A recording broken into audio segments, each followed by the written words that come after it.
There's definitely going to be some nerves, but luckily I've been playing professionally for about a decade, so. Day 6, day 7, that fatigue just starts showing up, and it becomes an enormous factor for people. You see it on their faces, you see people melting down, you see people cracking under that pressure. The rough thing has been all the adrenaline just keeps me awake, and I can't get a good night's sleep. Playing a lot of hands, and yeah, it's high adrenaline.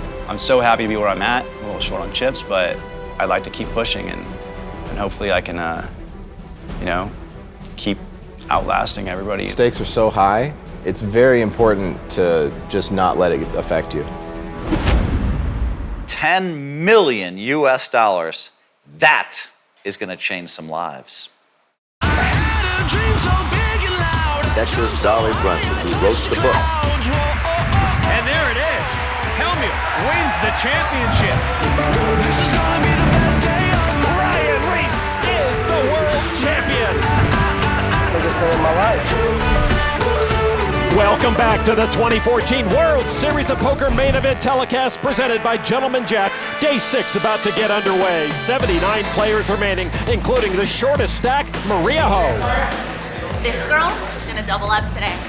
Then I'm gonna run it up, and then I'm gonna go to the final table. It's a lot of steps, though. I'm gonna get there. This is the day to run good. This is the day. Day 6. I'm taking it down. Let's do this. Let's go, Brazil! It's today, Brazil! Vamos! Really, this is what a poker player dreams of. It's just so exciting. We're gonna try to show these kids how to play the game. Hello, everyone. Lon McCarran with Norman Chad and Kara Scott, and what is sure to be an exciting day 6. Maria Ho, though, has work to do. She is first and foremost a fine poker player, and secondly, a fine poker broadcaster. Boy, we have a lot in common. On the opposite end of the chip count spectrum, the chip leader, Mark Newhouse. If this guy makes back-to-back main event final tables, I will parachute out of a helicopter over Hoover Dam while playing bagpipes. Matt Haugen was stacked a day ago, but the pro on day 6, not so much. Oh, but he's got a girlfriend, he's got a dog, and he's got a seat at the main event on day 6. You can't complain about that. The average stack as we start day 6, about $2.5 million. Let's go to an outer table. Bruno Politano just flopped a set of 8s and called a bet from Max Simpf, holding just ace high. Jason Leifer is in trouble, though, since he flopped only a set of trays. Politano is the table chip leader. What a way to start day 6.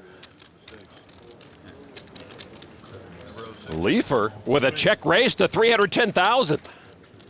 And that gets rid of Simpf. Politano, a former pharmaceutical rep, now a business owner and poker player. The pride of Brazil. Just a call here, though. 175 more. So heads up, set over set. Turn card is the 5 of clubs. Leifer checks. You checked? Well, I'm not going to check. I came a long way from Brazil to play, so I think I'll bet my set against your set. How much can Politano hope to get? With the set of 8s, he bets 355,000. Leifer works in his family's garden supplies business, 3 cashes at this World Series. He does play a lot of poker. He has almost 93,000 in lifetime World Series earnings, and we've seen him lose a couple of tough pots to Mark Newhouse. I assume his plan here was to check raise all in. He's got 30 big blinds left. I guess Leifer is tanking here to feign weakness. I wish I tanked a little longer on my second marriage proposal. Oh, let's see. Let's take another look. Pocket trays. Who knew?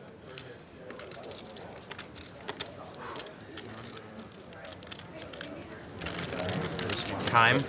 That's Leifer's tablemate, Dan Smith, calling the clock on Leifer. Yeah, hit it.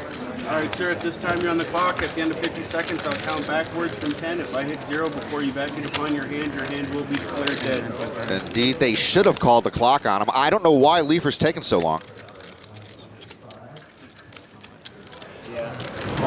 He says all in.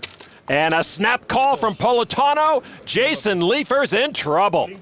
Politano acted a lot quicker than Leifer did. He did indeed.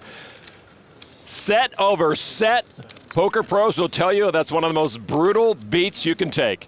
Politano likes to stand up and snap his fingers when he's facing a one-outer. Leifer needs the last 3 in the deck to stick around. It's the king of clubs, and Jason Leifer is gone from the main event. Politano getting stronger.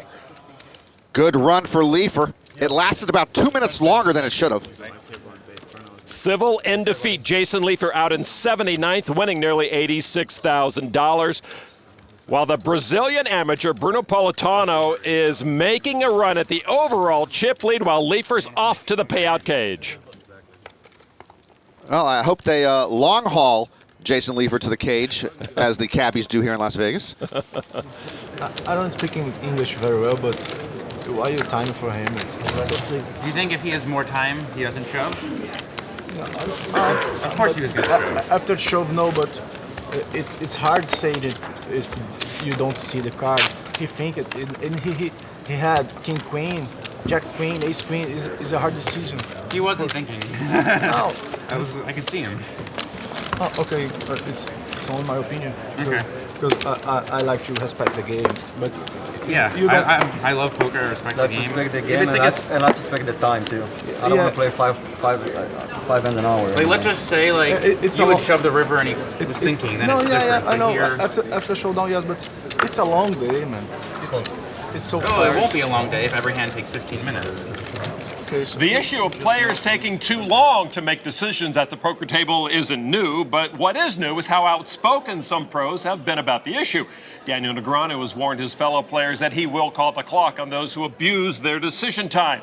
Basketball has a shot clock. Football has a play clock. Does poker need one? What do you think? I try not to think. And it's worked well for you. But if you did think, you'd know that, yes, poker needs a shot clock.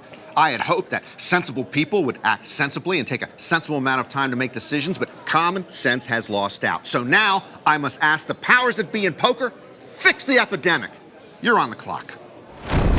One player who rarely takes more than a few seconds to act sits in second place right now, Mark Newhouse. Dan Smith, who called the clock on Leifer, is in 6th. And Leaf Force is in 10th place. Apparently I'll need to get a court order to get my guy some camera time. Newhouse in the big blind with 10-5 off gets to see a free flop as the small blind Scott Mayen just called with ace-jack.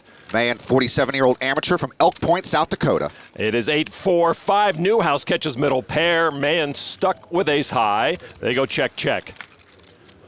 Turn card is another 5 and trips for Newhouse. And Mayen is the one reaching for chips. He bets 40,000. Bad spot for the first timer to act like he's got a hand. Put a bow on those chips for Mayen because that's a nice gift to Mark. Mayen drawing dead now. Mark with a raise to 105. And Mayen still in a giving mood. Mayen, like the 20-somethings out there today, never give up on a pot. River card now is another 8, so a full house for Newhouse as Mayen checks now. And Mark now wondering, is it possible I can make this river bet look like a bluff? Newhouse, a wily veteran of LA Cash games, seeking back-to-back main event final tables. 130,000 and a quick call from Mayen, and there's a full boat for Mark Newhouse. Yeah, a quick and bad call from the amateur, and Newhouse benefits.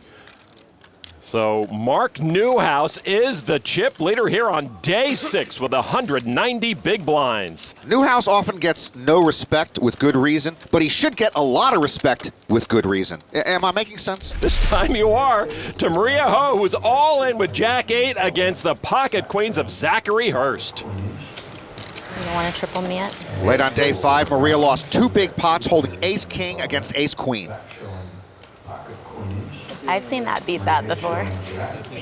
Here is our flop and a set of queens for Hurst, who all but shut the door on Maria Ho. Maria, the last woman standing here for the second time, third person to do that. Marsha Wagner in 1993 and 97, Annie Duke in 2000 and 2003. Yes, let's get a sweat, people.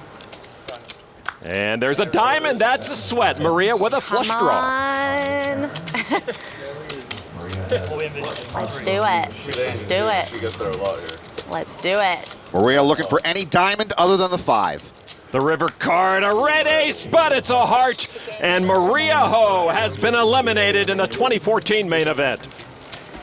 Thank you. 2007, 38th, 2014, 77th. Another fantastic main event for Maria Ho. Maria Ho's career World Series earnings now over $1.1 million. Maria makes her exit in 77th place.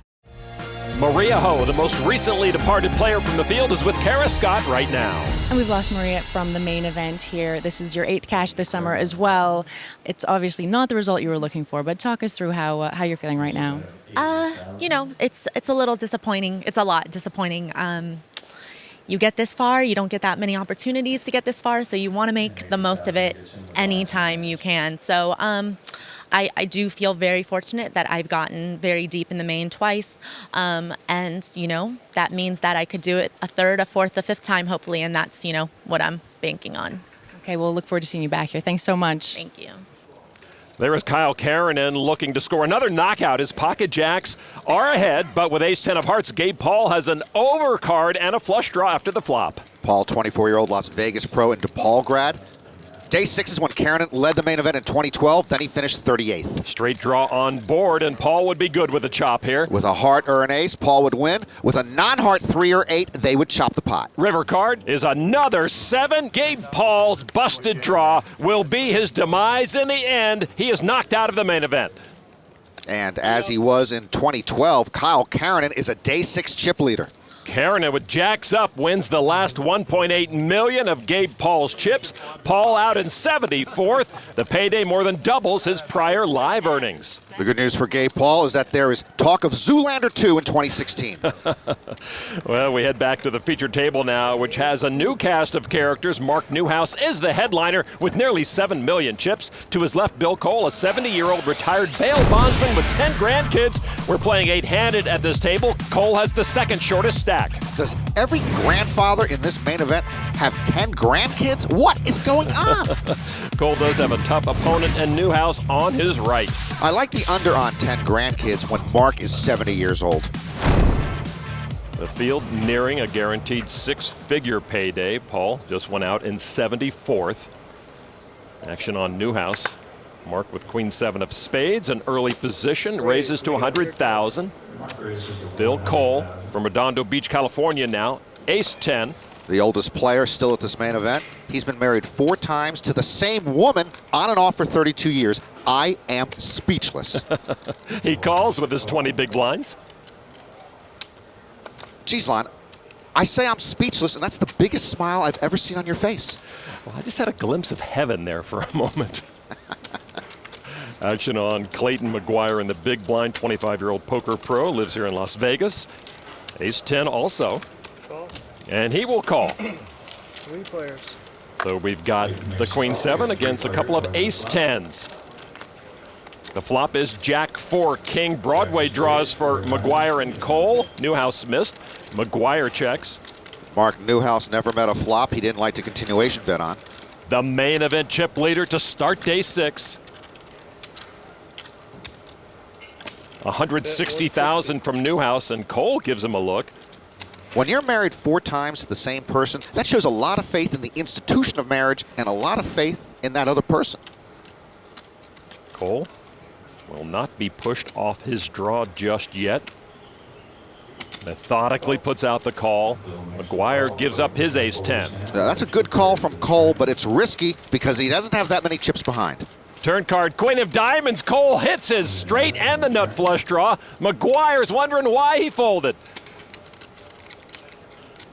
A check from Newhouse. I'm all in. All in. And Bill Cole shoves. Newhouse gets rid of it quickly.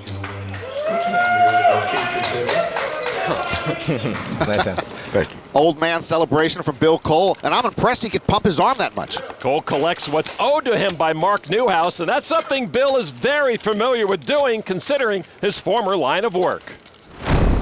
My brother was the largest bail bondsman in Arkansas. We formed a company in California and was in the business well over 20 years until I retired about 1.5 years ago. In most states, bail bondsmen are servant of the court, and the judge sets the bail, and we, contrary to a lot of people's beliefs, do not go put up the cash money. We write like a check, bail people out of jail as long as they show up for court each and every time that the court orders them to do so. Then we don't have any problems, and obviously when someone does not go to court, then we have a problem. We have to do one of 2 things. We either have to get them reinstated to the court, or we have to apprehend them and put them in jail, or we have to pay the court the full amount of the bait. Violence, very, very, very little. I didn't carry a gun. I carried 2 different stun guns. Only used the stun gun once, but we had some tussles. I've had some tussles with Bill playing with him in LA, and the thing is, you'd have no idea he's taking your money until he's gone. It's no secret, guys. I'm raising every hand. I'm not gonna try to hide it. That was Didn't realize it until you said prettier that. than your average napkin. Yeah. Ace queen for Newhouse. True to his word, he raises to 100 grand. Set up so well this time. So good timing for Mark. He announces he's raising every time, and there he picks up a big hand. Now Bill Cole with a bigger hand, ace king of hearts. You know, bad timing for Mark Lyon. Announces he's raising every time, and he runs into a monster.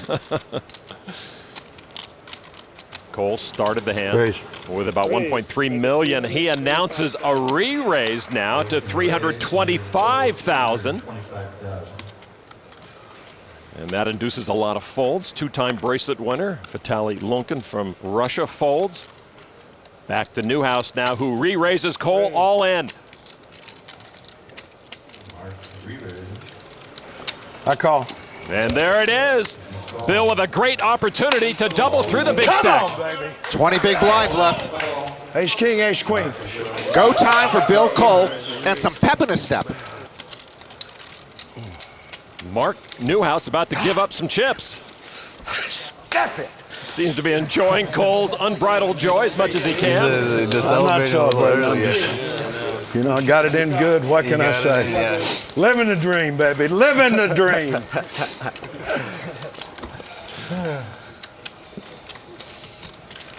There's not many 70-year-olds that get to experience this, boys. And at 70, Cole's still just half as old as Doyle Brunson. Ace King still ahead against the Ace Queen. By the way, I was kidding about Texas Diley. He's only 80 or so. Turn card now. Tray of hearts, no help to Newhouse. Right, plug your ears. Yeah. Newhouse would need a river queen to knock out Bill Cole, who is living the dream. One card to come. Cole takes the pot. Sweet! Yeah! Ace King good for almost 3 million chips. Ready, Roo? Yeah, baby. Give me sugars, darling. Yeah! Newhouse takes the hit in stride. Down to now about 4.9 million. What a nice moment for Bill Cole and his buddies, making a run here early on day 6. Living the dream, living the dream. Matt Waxman, he is a true poker grinder. He said he played nearly half of the 65 World Series tournaments this summer. He has 29 World Series cashes at the age of 29. That's pretty good. One a year for his entire life. He won a World Series circuit ring in 2010 and a World Series bracelet in 2013. Matt Waxman with pocket jacks under the gun, raising 200,000, and now Luis Velador, a 51-year-old LA poker pro, ace king. Definitely my type of guy, a cash pro grinder over the age of 50, and one of 2 double bracelet winners left in this main event, along with Vitaly Lunkin, as you mentioned. Luis plays a lot with Newhouse in LA, and there's a call with his ace king off. Folded around 2, Kyle Keranen, 9-8 suited. If this were 30 years ago, Kyle would be Bobby Baldwin. He's got that look. Of course, it's tough to have Bobby's talent. Main event champion, poker Hall of Famer. And with 9-8 of spades, a re-raise to 350 from Keranen. And so the action back to the jacks of Waxman. Today was laundry day for Matt Waxman. Well, Matt not going anywhere. Well, Keranen posturing with the 3-bet, stuck between 2 big hands. Keranen with the big stack as well, over 10 million here, and now there is the call from Waxman. Velador considering his options with ace-king. Race. 1.2. And he's going to make it 1.2 million. That's an option. That will get rid of the shoe clerks and crumb bums. And in this hand, the only shoe clerk and crumb bum is Kyle Keranen. It's just a matter of when, not if, with Keranen here. He folds like he's making a big fold. Back to Waxman now with jacks. Well, he played his jacks cautiously after Keranen's 3-bet, and now he's in a pickle.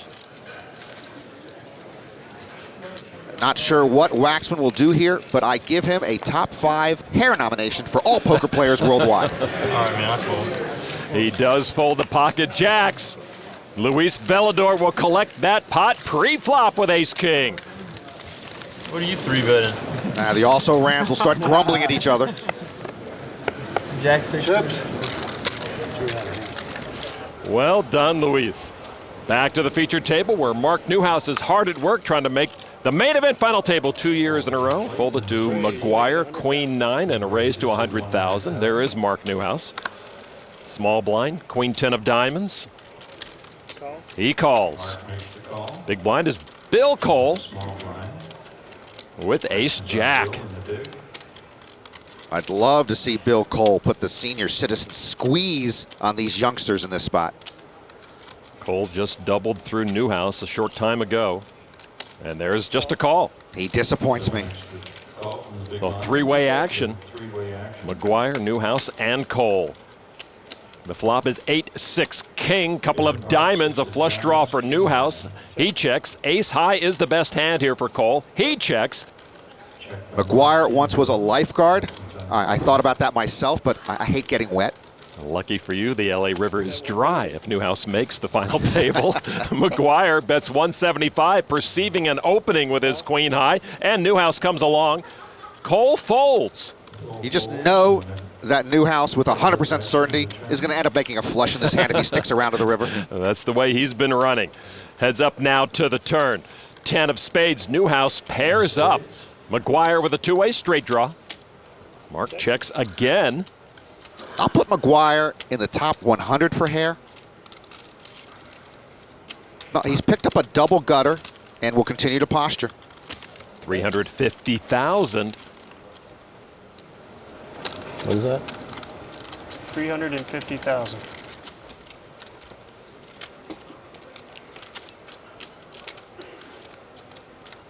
And that is a check raise to a cool $1 million.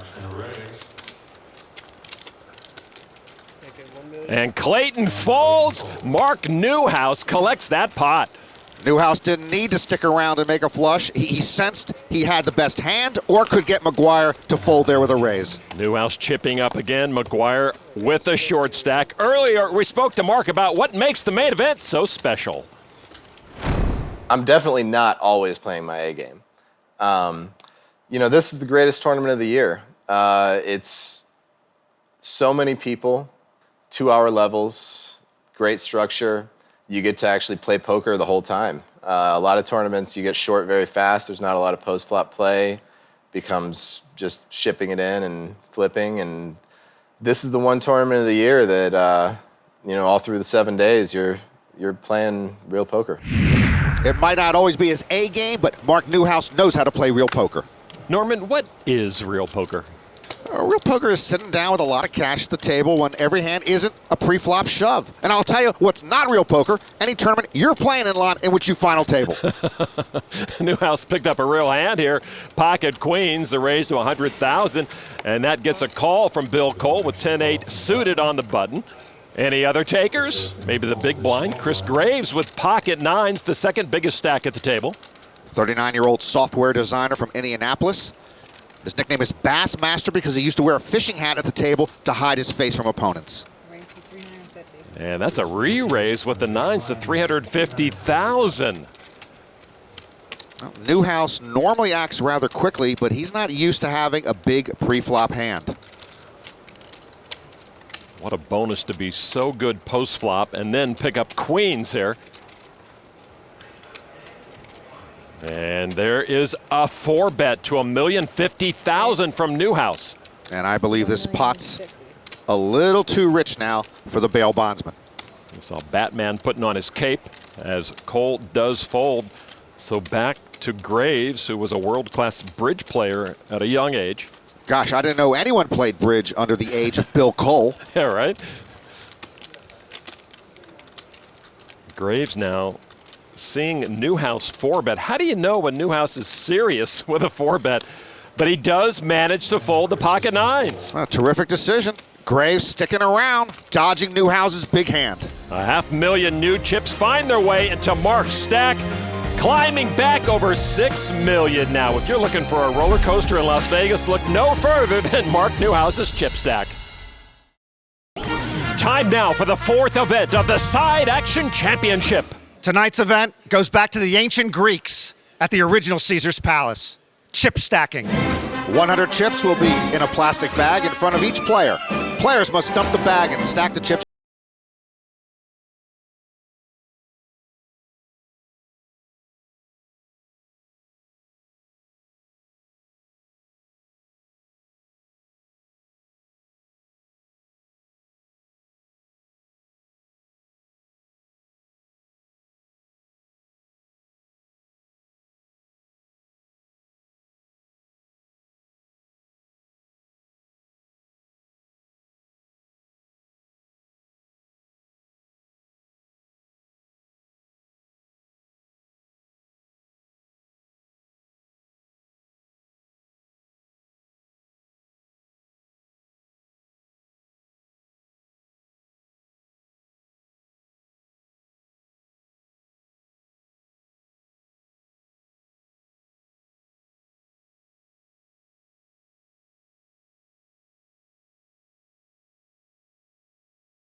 Doesn't have any more chips to stack. Tony Roberto gone in 68th. Another day at the office for Tony Roberto. You see the payouts right now are over 103,000. Just give him the money. Give him the money. Also finished for 2014, Poker Pro Brian Hastings. Every year, someone who runs deep and deserves coverage doesn't get it. This year, it was bracelet winner Brian Hastings. Great player, nice payday. All right, let's get back now to the featured table where the action has been folded around to Mark Newhouse on the button. Newhouse looks down at ace-4 offsuit. According to the Elias Sports Bureau, Newhouse raises 110% of the hands that fold around to him on the button.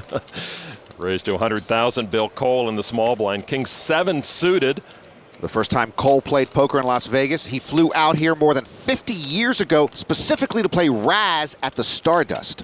That was before the World Series of Poker was even here. Well, Bill not worried about playing pots against the big stack out of position. He calls. Chris Odell, the big blind folds, so we're heads up. Newhouse with the ace, Cole with the king suited. Here is the flop. 5-Jack-7. Cole grabs the advantage with middle pair. Cole born in 1944, which is 62 years before Newhouse could make his first legal continuation bet. Cole leading out into the pre-flop razor, bets 135,000. And when you lead out into the pre-flop razor, that's called a donk bet, named after me. Nice to have any type of notoriety. Newhouse with the call with just ace high. Yeah, Mark doesn't think that much of Bill's hand, so he makes one of his patented loose calls. 6 of hearts. Newhouse is open-ended. Cole, though, is still best with the pair of 7s. Yeah, it's seemingly a safe card for Cole's 7s. I would have bet there. He does check. Newhouse will take the free card. River card.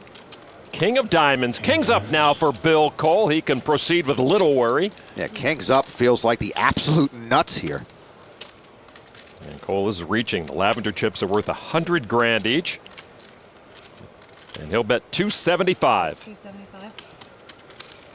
275. Geez, Newhouse usually doesn't Hollywood, so what's he thinking about here? I guess he's wondering if he can steal this pot with a river raise to force out Cole. I doubt it. That's the only way he's going to win the pot, is to use his big stack. Newhouse now cutting out chips. That's just a call. And King's up is going to take it. A raise there, I could understand. A call, I cannot. I don't think that was Mark's A-game. Well, Cole will take it down. He just might be the biggest stumbling block for Newhouse to make back-to-back final tables. So Bill Cole continuing his rise at the featured table. We look at our main event update. A starting field of 6,683 down to just 63, less than 1%. $10 million to the winner. The remaining players are all guaranteed six figures.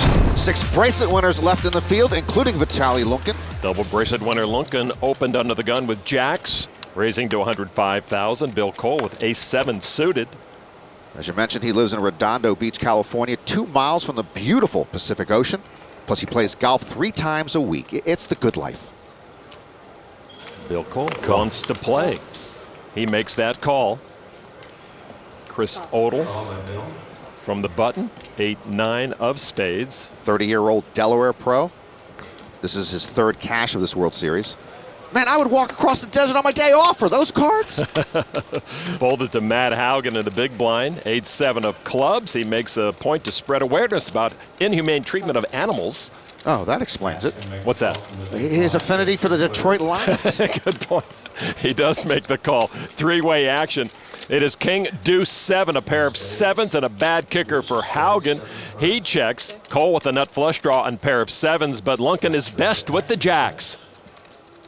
In the offseason, Lunkin works as an auctioneer. I made that up. He bets $205,000. And Cole with a nut flush draw and middle pair, and he will come along. And Haugen gets rid of his hand, so heads up, Cole and Lunkin. A 40-something against a 70-something. This is real poker. Turn card is another deuce. Lunkin with jacks up now. He checks. Cole might think he has the best hand here, plus he's drawing to the nut flush. Cole's betting arm has been pretty active lately. And with that draw, bets $375. And Lunkin wondering, does the bail bondsman have a king? I know the old codger is 27 years older than I am, but does he have the king? Lunkin kind of look like, I think he does. And gets rid of his pocket jacks, and Cole will take it. Old man real poker. It's a winner. Bill Cole on a roll up to nearly $3.8 million here on day 6. Time now for the right move of the night, brought to you by Gentleman Jack. And it goes to 70-year-old Bill Cole, playing like the grizzled veteran that he is, getting Vitaly Lunkin to fold the best hand as Cole's dream of a main event final table gets a little bit closer. Bill Cole did not have a king, but it did not matter. Lunkin folds and Cole keeps marching onward. Welcome back to the World Series of Poker main event telecast presented by Gentleman Jack. Matt Haugen trying to stay alive. He is racing with jacks against the ace-king suited of Vitaly Lunkin. Haugen pushed with 20 big blinds left. Lunkin doesn't have him covered by much. It's for almost all of the Russian stack. Haugen born in Ann Arbor, Michigan. He'll be moving back there soon. Here is the flop. King, Jack, 8. A nice catch for Haugen. A set of jacks. Top pair no good for Lunkin. Lunkin can't like it much. And Haugen can smile a bit. Absolutely. Lunkin needing a poker paramedic. The 4 on the turn has Lunkin drawing dead, and Haugen will double up to nearly $2.2 million. Jacks wins it all. White t-shirts are the newest craze in poker line. Turns out Daniel Coleman was a silent trendsetter. Indeed he was. Haugen trying to rebuild his stack. Lunkin's stack is decimated. All right, so Haugen stays alive in this main event. You may recall that he was the chip leader to start day 5. Of course, it's great to have a lot of chips, but starting the day as chip leader, not a guarantee of success. Oh, look, Phil Ivey once was the chip leader here, and he finished like 400 places behind a bail bondsman. He's dead to me. Haugen picking up some big hands at a very opportune time. Under the gun with queens, a raise to $115,000. Cole with ace-king suited. Bill Cole's living the dream, but ace-king suited here could be a nightmare. His stack has been on the uptick, and with the ace-king of clubs, a re-raise to $315,000. Folded now to the big blind, Chris Graves. A couple of picture cards. I got a $115,000 hand. He gives them up. So back to Haugen with the queens. Haugen started this hand with just more than 40 big blinds after doubling through Lunkin. All in. And he's all in with those queens. We're living the dream, boys. I call. Let's see how far the dream can take him. Haugen at risk. Come on, one time. Ace, king of clubs against queens.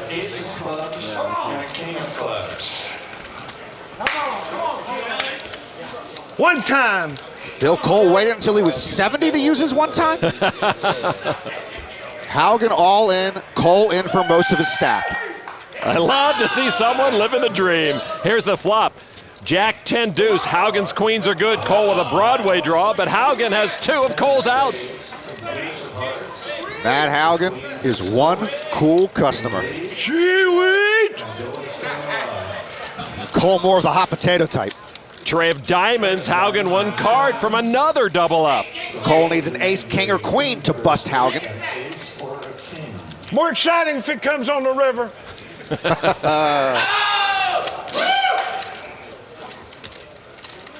The river card is a 5. Haugen does it again. Ace king suited comes up empty for Bill Cole. Bill Cole cut down to 28 big blinds. Haugen, though, now sits with over $4.4 million after 2 quick double ups. 88 big blinds put you in pretty good stead right now. It's back to the grind for Bill Cole. World Series of flipping. As Bill Cole's fortunes sink, Matt Haugen's fortunes rise. He is back in the game.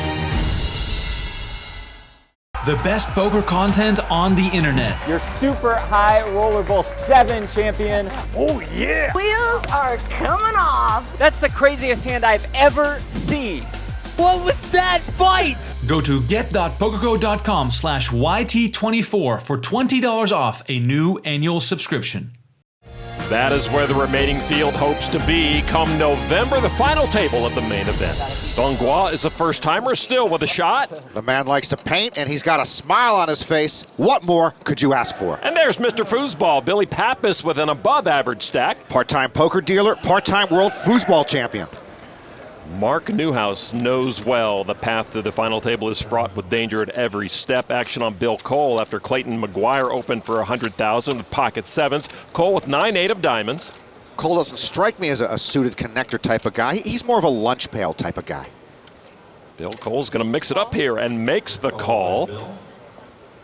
On the button, Odell folds.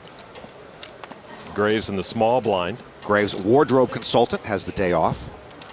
He folds to Matt Haugen, ace-6 suited. Haugen with the Stanley Kowalski look. Hey, Stella! Haugen suddenly one of the big stacks makes a call. 3-way action. McGuire best with a pocket pair. The flop is king, 9-8, 2 clubs. Bottom 2 pair for Cole. A flush draw for Haugen, and he checks. The pocket 7's no good anymore for McGuire. He checks. I'll say this about Bill Cole. He dresses like a man who's either retired or is a 20-something wannabe. Which one of you knuckleheads has the clubs? I'm all in. And he's all in. So Haugen now. Well, Haugen knows Cole is not bluff shoving, but he also knows he's got the hand that can crush a set, or in this case, 2 pair, drawn to the nut flush. Haugen just doubled up twice. This would be for 30% of his stack. A massive over bet by Bill Cole, almost 4 times the size of the pot. Does Matt Haugen want to gamble? Well, Haugen's anguish and no snap call is a little peace of mind to Cole. Haugen folds his draw. McGuire is out. Cole takes a small pot, but it's better than letting someone get there. Yeah, Cole doesn't earn the maximum from this hand, but he doesn't risk the flush coming in. Pros and cons. Cole has dealt with both of them in his career. Nicely done, Norman Chat. All right, let's jump to an outer table. You see one of our first timers on his feet. Scott Mahan put his short stack at risk with pocket jacks. He was called by Sean Dempsey with king queen. Dempsey committed only 10% of his stack to call. 2 amateurs here. Dempsey is an anesthesiologist. Mahan's family business with his father for years was cutting the aortic heart valves out of pigs for human transplants. Ladies and gentlemen, I give you the main event. Dempsey won a bracelet this summer. Here is the flop. It is 4-10 queen. Dempsey with a pair of queens to take the lead. Dempsey just ripped a heart valve out of Mayan, and Dempsey's an anesthesiologist. That might be malpractice. And a jack for Mayan. He turns a set. Dempsey open-ended. Now it's never easy.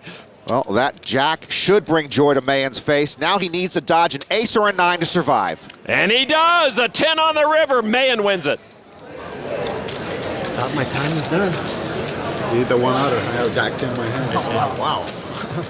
Scott Mayan was put through the ringer, but scores the double up with a full house. 930,000, 18 big blinds right now. Dempsey takes a small hit to his stack. A lucky turn keeps Mayan in the game. A look at Red Rock Canyon, about 17 miles from the Vegas Strip, and nary an ATM in sight. The feature table is breaking, so Bill Cole, Mark Newhouse, and others will disperse and make their way to the outer tables. Look, Bill Cole's got a backpack. He is a 20-something wannabe. Scott Mayan staying busy. He 3-bet all in with pocket eights. He was called by Matt Waxman with sevens, who's not happy about the situation. Waxman's not happy to be crushed by a guy who cuts the aortic heart valves out of pigs for human transplants. The flop king, queen 6. Mayan's still good for another double up. Just bad luck for Waxman. Picks up a pair on the button, and the small blind has a bigger pair. Turn card now is a jack. No help to Waxman. Waxman counting how much he's going to have left. Only a 7 knocks out the 47-year-old amateur. It's another king, and so Mayan will double up. 2 straight double ups for Mayan.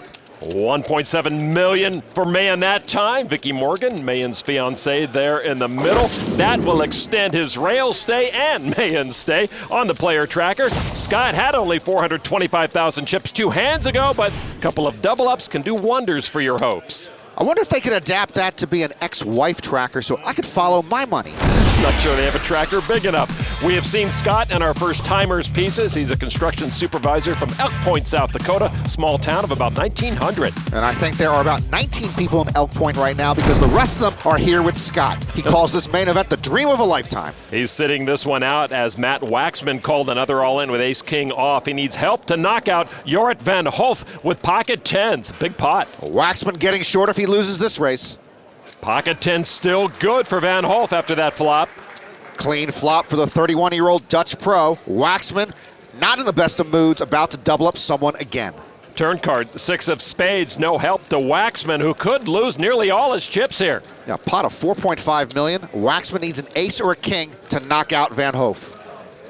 The river card, the 5 of diamonds. Van Hof doubles, leaving Waxman as the short stack here.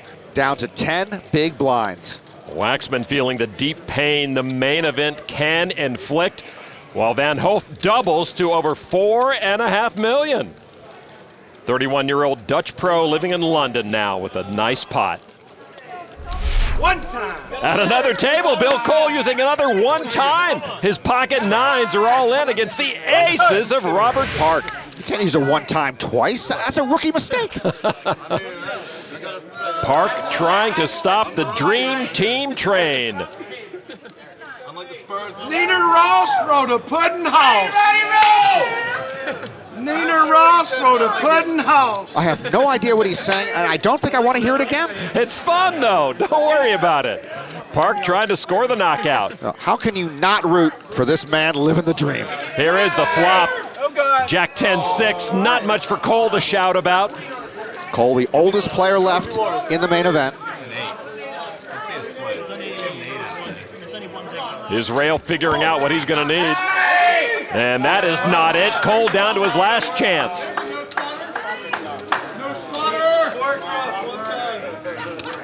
Bill Cole's got to have a 9. The river card, another trade. Park scores aces up, eliminating Bill Cole from the main event. That was a terrific 6-day ride for the 70-year-old. Nice hand, sir.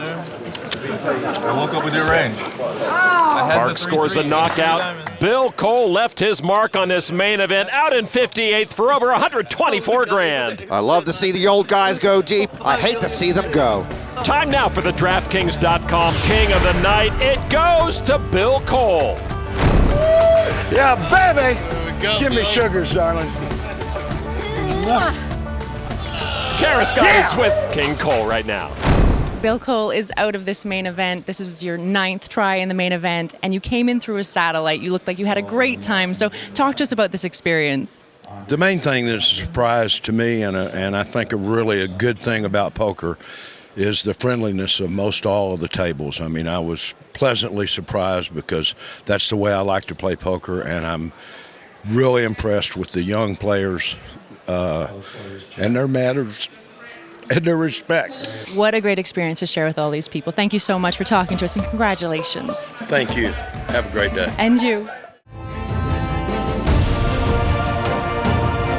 Maria Ho becomes the last woman eliminated. Mark Newhouse moving closer to back-to-back final tables.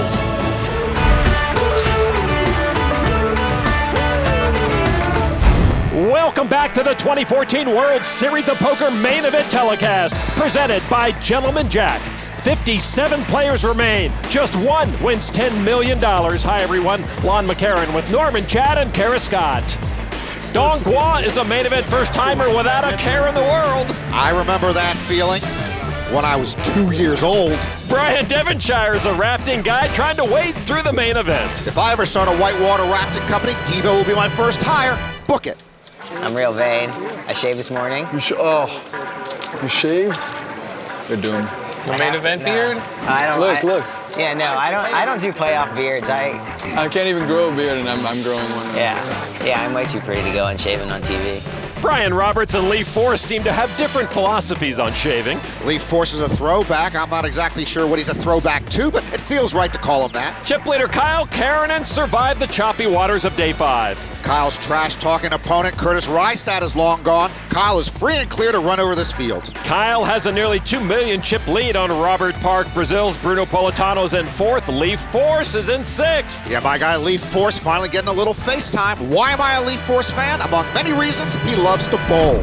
Let's get to an outer table right away. On the right, Billy Pappas with pocket jacks was just 4-bet by Ryan Fair on the left with ace-5 off. This is Ryan Fair's 3rd consecutive main event cash, 4th overall. And Pappas shoves. Pappas in the small blind. Fair had the button and will give it up. And Billy Pappas, the foosball champ, demonstrates how to play jacks to the hilt or not at all. Great 5-bet from Billy Pappas to take the pot. Pappas routinely takes care of business there. I'll be honest with you, he looks like a foosball champion. 11 years ago, when Chris Moneymaker won the main event, the message was loud and clear: anyone can win poker's biggest title. Jamie Gold came along and solidified that message, as did 07 champ Jerry Yang. But since Yang, we haven't had a true amateur win poker's most prestigious tournament. Is this the year, Norman? Well, the main event is still America's last great gold rush, and anyone with a will and a way and a chip and a chair can mine that gold. So can a guy like Billy Pappas, who's used to dealing cards instead of dragging pots, who travels the world as a foosball flag bearer, actually win poker's biggest prize? Heck, Lon and I standing here announcing this event, that's a 1-outer. Pappas winning the main event, that might be a 2-outer. Go get him, Billy. There is Mark Newhouse. He didn't win the main event last year, but he did make the final table, has a great chance to do it again. A bigger first place prize this year, $10 million. All of the remaining tables are tough, but Newhouse has a stack to work with. Mark has 75 big blinds. I expect him to be in most pots. Andrei Zaichenko is the table chip leader, though. Lightborn and Newhouse are trouble to Zaichenko's left. It's good to smile, but think small, my friend. There is Zaichenko from Moscow, $650,000 in World Series earnings alone, not including this main event. Ace-6 of diamonds. Weak suited aces are all the rage in Russia. All the rage. Zaichenko under the gun +2. And there you see a raise to $130,000. With Maria Ho gone, that leaves us with 57 poorly dressed men left in this main event. And day 6, we'll see some crazy swings and chip stacks. Folded around to Newhouse on the button, Jack 10 off. Newhouse loves to play poker, loves to play every hand a call. Brian Roberts in the small blind, poker pro from Houston, gives it up to the big blind. Aaron Kaiser, he looks down at 7-6 of hearts. Another Maryland guy here. Yeah, he grew up in Silver Spring, Maryland, a half a mile from me. Went to Maryland like me, now lives in Los Angeles like me, and he's never going back. None of us are. That's why traffic is gridlocked in L.A. The Terp wants to play. Newhouse is an L.A. guy. Zaichenko wants to move to L.A., but his wife won't let him. All right, 3 to the flop. Ace, Jack, Queen, Rainbow, no hearts. How about that? Maryland, my Maryland. Big miss for him. He checks. Top pair for Zaichenko. The dilemma of the weak ace. Is it good? Zaichenko thinks so. He's going to try to puff up his weak ace here. He bets $210,000 to Newhouse with bottom pair and a gut shot. And an easy call for Mark. Kaiser folds. Heads up now, Newhouse and Zaichenko. 2 big stacks. Zaichenko has the bigger stack of these two. 8 of spades. Zaichenko still best with a pair of aces. And still the dilemma of the weak ace. Is it still good after getting called on the flop? Zaichenko thinks so. Newhouse picked up a double gutter. A 9 or king would make him a straight. Zaichenko cutting out chips. Those are worth 25 grand each. That's a total of 350,000. Well, Mark Newhouse, a pair, that double gutter, and a dream of back-to-back November 9s. Why not? And there's a call. Zaichenko still with the best hand. Lucky is in with a guy who likes to stick around very deeply in a hand. And a king. Newhouse makes Broadway on the river. His stubbornness pays off. That board has gotten pretty scary for that weak ace. And there is the check from the weak ace, Zaichenko. Newhouse, incidentally, has been nursing a right shoulder sprain since day 3. A lot of poker players have that malady, it seems. And now Newhouse with that made straight. That is $1 million. And if you're Zaichenko, at this point, what can he beat? Not much. All I can beat is me, but I'm not even in the hand. Well, Zaichenko did all he could to shed Mark Newhouse, but Mark stuck around. Can Zaichenko get away? He does fold. Mark doesn't get paid off on the river, but he'll drag that pot away from the table chip leader. Lucky river for Newhouse, but who knows, maybe a bet there would have won it anyway. So Newhouse up to more than $5.4 million now. He has caught the right card at the right time in this event, particularly on day 5. Mark turned a flush against Chris Johnson and got paid off by top pair. Newhouse later turned a set of 6s and got paid off by Jason Leifer's top pair. Maybe they should just call the turn the Newhouse. So you know you'd have a flop, a Newhouse, and the river. Darn! He Newhoused a set on me. In a 3-way pot, he flopped 2 pair with 9-4. Yeah, I said 9-4. On the river, Leifer paid him off again with top pair. Well, Newhouse either flops it, turns it, or rivers it. In his defense, that's 3 chances to come from behind. Those are just some of the reasons why Newhouse is among the 56 remaining. Kyle Keranen still the chip leader. Zaichenko with another suited ace. He raises to 125. To Clayton Ham, a poker pro from Yorkville, Illinois. He's got ace-10. He has a degree in business administration from Monmouth College in Monmouth, Illinois. Short stack at the table. The weak suited ace. All the rage in Russia.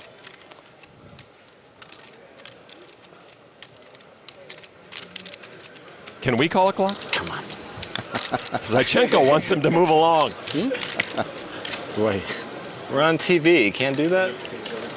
What did he say? He just went like I that. just said, come on. Come on. Dobre. No? That's... I agree with Zaichenko in any language. Come on. Wow. Must be a tough one. Ham is all in. That's a Hollywood, I'm tilting. Ham pushes with 11 big blinds left. Newhouse with pocket 10s. How much is that? Oh, Newhouse playing from ahead pre-flop. This might confuse him. 715. Big stack with a real hand and a shove in front of him. And Mark is going to re-raise to $1.5 million. Now to the small blind, Brian Roberts. with pocket queens. Well, Newhouse won't be playing from ahead pre-flop. He'll be back in his comfort zone. What an opportunity for Roberts here with almost 5 million chips to start the hand. Well, he's looking at an opening raise, a 3-bet all-in, and a 4-bet from Newhouse, who has him covered. But Roberts might not respect Newhouse's raise that much, thinking the big stack is just trying to isolate the all-in player. So Roberts. And wow, Roberts folded the queens. You haven't looked? Nope. Nice. Here we go. Kaiser now. Big blind. Another 5-minute thing. Small ace. That's got to be a letdown waiting that long to see that hand. I thought it was on him. And he'll give it up. All right. So Newhouse has ham all in. Ham with 1 over. Well, Roberts now knows he made a mistake, and Newhouse now poised for the knockout. Better than ace queen when he talks that one. Yeah. Here's the flop. 6-7 king, no help to ham.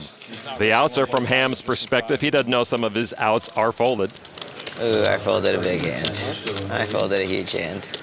I didn't want to fold, but... Turn card, another 6. Ham down to his last chance. I'm sure you can imagine. What? Is that really the varying spot? I didn't want to go all in against ace-king and bust out of the tournament, that's for sure. Ham's going to need an ace. The river is a 9. That will bring an end to Clayton Ham's main event out in 56. This ain't a cash game or I'd be snapping. When you're running well, players fold queens to your 10s pre-flop. Newhouse up to 7th place. He moves back over 6 million chips again. Any pot. Blind, I'm going to call. What did I do to make you upset? Just because I have more chips than you? That's actually the most positive thing you got going for yourself. You can double me up. Let's just keep it friendly. Try to enjoy ourselves here. Yeah, but I've been having such a bad time. You know how long me and him have been going at it? And now I busted him. I mean, that's just the best thing that could ever happen. A quick look back at our current leader, Kyle Keranen, and his Day 5 Odyssey with Curtis Reistad. Other than the occasional verbal misstep, I thought Kyle handled that buzzing in his ear very well, and he played quite well. This is familiar territory for Kyle. He finished 38 2 years ago in the main event. Now, just a piano and guitar playing poker pro. He readily admits he was quite nervous on day 6 of the main event 2 years ago when he was chip leader. Kyle seems much more at ease this year. And we'll stay with Kyle. He sits on the button. Also sits next to high roller pro Dan Smith, as you can see, with pocket jacks. Keranen on the button. Kyle once was a bartender, has designs on trying his hand at acting. In the small blind, Chris Johnson wakes up with aces. Johnson and Keranen are poker friends. Chris calls himself a country boy from Nebraska who loves country music. Kyle more of a indie rock guy. Johnson looking at Kyle like a button raise, huh? And there is the re-raise with aces to 325. So back to Keranen now. How much are you playing, Chris? I think about 4. Okay. Lon, can you remember the last month and year in which you won with pocket jacks? No, because it's never happened. Oh. Kyle trying to break that trend against aces. And there's the call from Keranen for 200,000 more. Kyle with a big hand on the button, but Chris Johnson has him crushed. All right, here's the flop. 10, queen, king, both with straight draws. They need each other's cards to make Broadway, but Kyle is open-ended too. Yeah, that's a scary flop for both of them. I don't like talking hand ranges, Lon, unless it's in my hand range course at the Norman Chad School of Poker, but that flop hits both of their likely hand ranges. Johnson only a 3-1 favorite now with the aces, but does continue for 350,000. If I'm Kyle, I'm worried Chris has pocket queens or pocket kings or ace queen or ace king, not to mention pocket aces.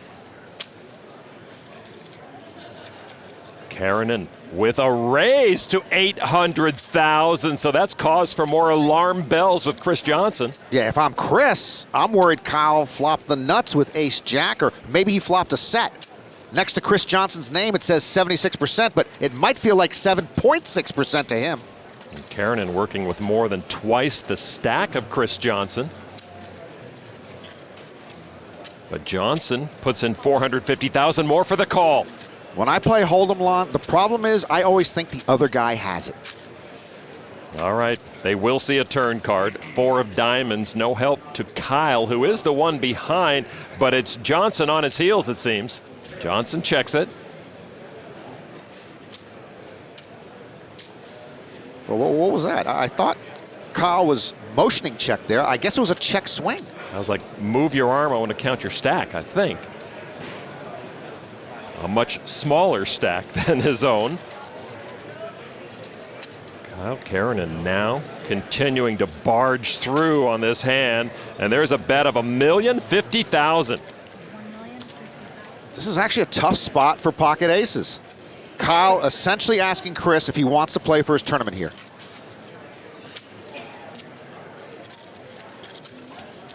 Chris Johnson thought he liked the aces when he saw the button raise from Keranen. Now he looks like he's backed into a corner. And look at this, Norman. Show me a bluff. He gives him up. Let's do it. I can't, dude. Really? I don't have a bluff. I'm not gonna bluff you. It's pretty hard for me. Nuts. Hard for you to have the nuts there. That's what I had. You got ace jack? Well, I think Kyle Keranen turned his hand into a bluff there. I had 2 of the aces. Skill and savvy from Keranen. Let's hear from Phil Locke and Antonio Esfandiari on that last hand. I got to give credit to Kyle. I mean, this just goes to show how difficult it is to play your hand with just one pair, even if they're aces after that flop. I mean, if you have aces and the flop is 10, queen, king, it's hard to continue when your opponent's putting you to the test for your whole tournament. Kyle knows that the jacks are no good. He knows his only way out is with another barrel, and it works. Aces, aces is usually a great hand, but cards can come and make your aces less good. I agree. I actually think that in the long run, folding the aces there is probably the right play. Tough, but right. I can't believe one of our pro analysts is wearing a supervillain Kingpin t-shirt. We'll keep it at this table. Kyle with 9 deuce folds to Johnson on the button. You might fold 3 tens flush shove, Kyle. Sorry? You might fold 3 tens flush shove. I mean, if I had 3 tens, I don't know if I'd play it that way. Yeah, Oh. I was wondering that too. Meanwhile, in the small blind, Jorrit van Holf has just raised enough to put Matt Waxman all in. And Waxman says, okay, let's go. I've got an ace. You know, when you go all in mid-meal, that's bad planning. Just very poor culinary management. Ace 5 for Waxman is ahead of the king jack of van Holf. Waxman appears to be health conscious, yet he's eating from a styrofoam container. Well, he's eating like he's going to stick around for another hand. He's that confident. Here is the flop. Jack trace 7. Van Holf takes the lead with a pair of jacks. And Van Holf fixing his hair for the knockout. I forgot you had a jack. Waxman with a flush draw. I didn't forget about your clubs. Turn card, 8 of diamonds, no help to Waxman. Yeah, and now he's rushing to finish his food because he's about to go bust. Van Holf trying to score the knockout. And there's a club! Waxman hits his flush. He'll stick around. He ends up not going bust. Essentially, he ruined his meal. Bad play. Well, a small double up for Matt Waxman, but it's a double up, and he is still kicking. Waxman will keep his seat at the main event courtesy of a river flush. Menu to table 1. The best poker content on the internet. Your super high roller bowl 7 champion. Oh yeah! Wheels are coming off. That's the craziest hand I've ever seen. What was that bite? Go to get.pokergo.com/YT24 for $20 off a new annual subscription. Eddie Sabat with just over 3 million chips. I promised to get him a better t-shirt if he made it to day 6, and I did. A tuxedo t-shirt. Dan Smith over 4 million. Sure, he went to the University of Maryland for a little while, but do you think there's anything I could possibly say to him in which he would listen to me? No. Dongua has nearly 4.5 million chips. He and a few other first-timers are making a big impact at the main event. My best friend from Texas came out. A couple of Foozers also came out. Another guy from Arizona drove out for me. So yeah, it's awesome. This is unrealistic. This is unbelievable. I'm out of my depth. All these guys are better than me, to be honest. I'm just trying to grind and keep it up. Kind of relaxed for some reason. I've 5-bet a guy with a mediocre hand, and usually I'm not like that. So yeah, I feel good today. This is just a game, right? Just enjoy the game, that's it. My hair good? Just like a big party. Why are you doing relax? It's just a relaxed thing. It's happy things. I'm happy. He doesn't look happy with 3 clubs on the board, but Dongua did flop a set of deuces against Luis Garla, who turned the nut flush draw and Broadway draw. Gua checked. Garla, 22-year-old Brazilian pro, wanted to play tennis professionally, but turned to poker. And he bet 650,000. Gua, the 45-year-old artist. That's big. I think if I no longer had to work, I'd grow my hair long and buy glasses with a red in them. I definitely would never wear a hoodie. Certainly time for concern. And he does make the call. I don't think Garla liked the sound of that call.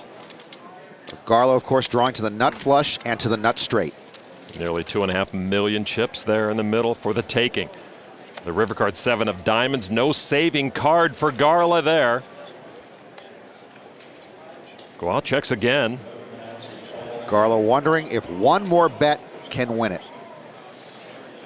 These two started with almost even stacks of just over 4 million. And Garla putting the green chips together. Well, I think that Garla should just keep pushing those green chips over to Gua.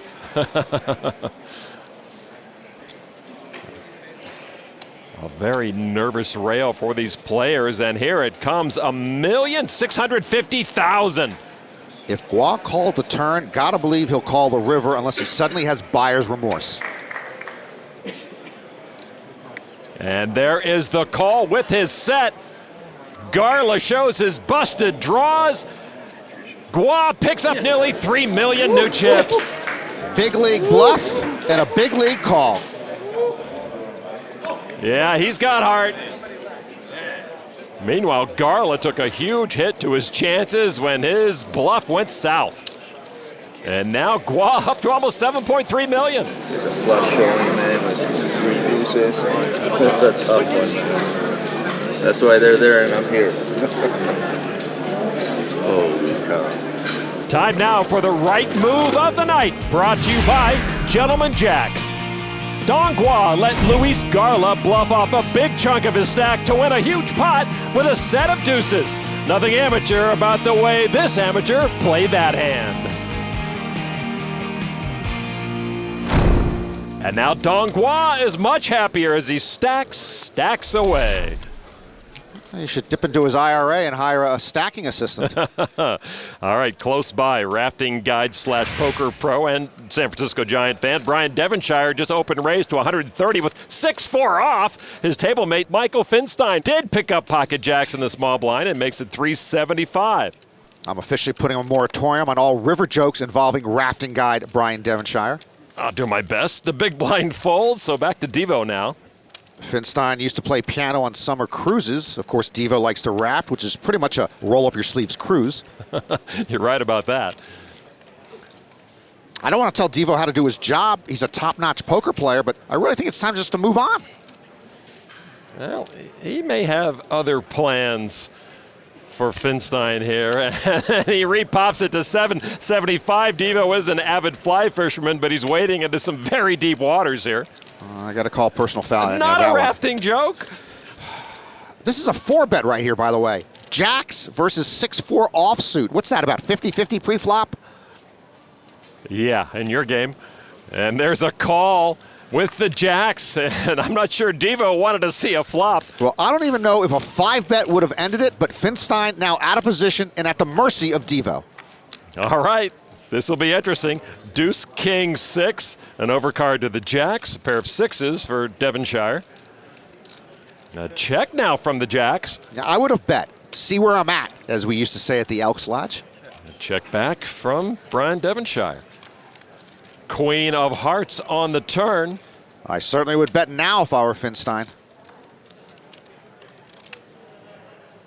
But he checks now with 2 overcards to his jacks out there. Finstein seemingly imploring Devo to bet him off his hand. And I don't know what Devo's thinking. After 4-betting pre-flop, he checked back on the flop.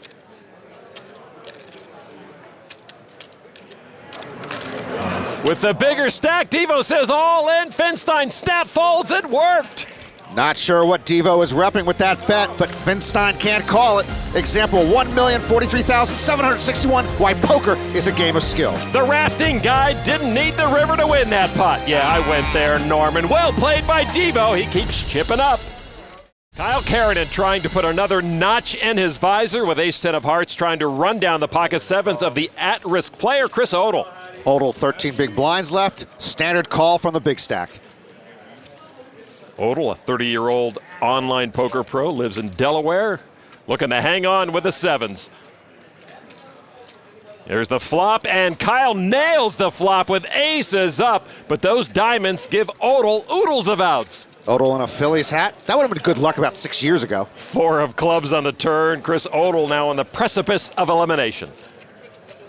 Odell needs a diamond or a 7, or he is wamboozled. River card, the ace of clubs. Aces full for Keranen means Chris Odell has come to the end of the road on his 2014 main event adventure. He'll win over 152 grand. Kyle Keranen, still the chip leader, over 12 million now. Nothing like having 200 big blinds on day 6 of the main event. He's running that table over. You see some of the recent departures from the main event as we get back to the featured table. Sitting tall in seat 1 under the gun, amateur Peter Placey. He works in the real estate information business. 8-6 of hearts. At 57, I think he's the old man left here. I don't even know how they let him in. On day 6, they should card you if you're over 40. No entry. He lives in Southern California now. Raises to $135,000 with the 8-6 suited. Brian Roberts folds. Ace-Jack for your Maryland buddy, Aaron Kaiser. Like Kyle Keranen, he loves to play guitar. He has scheduled a wardrobe consult with me after the main event. Kaiser. Wow, Kaiser shows some respect for the under-the-gun amateur raise. Oscar Kemps with pocket 6s. Kemps has a business economics degree from the School van Amsterdam. I believe they are the Running Rebels. Business owner, born in Amsterdam, grew up in Belgium, still lives there. Wow, we're down there already, huh? Players getting word of recent eliminations. Kemps with the call. Folded to the Russian Zaichenko, 10-9 off. Zaichenko, a Moscow State University grad. They have quite a rivalry with the School van Amsterdam. And there's a call. William Tonking, poker pro from New Jersey. All right, congratulations, guys. You're all top 50. You're all the top 50 greatest poker players in the world. For this tournament only, though. Like the NBA did that top 50 of all time. It's right here. All time. I like that. Yeah, you go, dude. The best right now are the best of all time usually, and we're the best right now. Because they always progress and get better. That's what I'm saying. They get better and better. So we're the best, clearly. Tonking just made a re-raise, and that gets everybody's attention. Well, Tonking trying to clear out the riffraff. Tonking with King Queen made it 420,000. Oh, there goes Riff. He's not going to stick around. Placey folds. And there goes Raff. Kemp's out of the way. Zaichenko might be Riff and Raff, but he'll surprise you with Squadouche. Zaichenko with the fold. Tonking will take it with some well-timed aggression. Welcome to the table, sir. Thank you, sir. Must be nice. 27-year-old University of South Carolina grad likes it a lot. He sits now with 54 big blinds. This pro from New Jersey has benefited from the introduction of online poker in that state. More importantly, though, he's a Rangers, Knicks, and Mets fan. Wow, that is bad, awful, and horrific. My guess is he's also a Jets fan, and that would give him the New York area quadfecta of misery. We'll keep it here with the interesting feature table dynamics.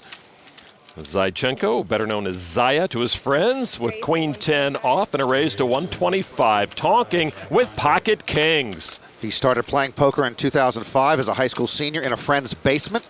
It's always someone's basement lawn, never a rooftop or even a balcony. Tonking about to make more new friends at his new table with this big pocket pair. And a re-raise to 305. Who is this guy that joined the table? Roberts now with pocket jacks in the big blind. You may recall Roberts made a wrong decision earlier with pocket queens. Here he has yet another big pair, and I suspect he's going to make the wrong decision again. Again, these guys have not played that much together recently. You know, we should start playing taps for the Lon McCarron Memorial Hand. Isn't that true? And look at this, a lot of lavender chips going in. As Roberts re-pops it, 4-bets it to 720,000. Zaichenko is thinking, it's madness around me, and I can't play. He folds. Tonking now with the kings. Tonking new to this table, raised with king, queen, and picked up a pot. Now picks up a monster holding on his very next hand. Yep, they're there.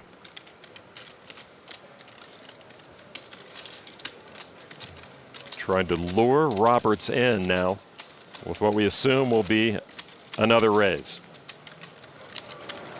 All in. There it is, all in for $3.2 million. Tonking pushes with more than 50 big blinds. This would be for maybe 2/3 of Roberts' stack.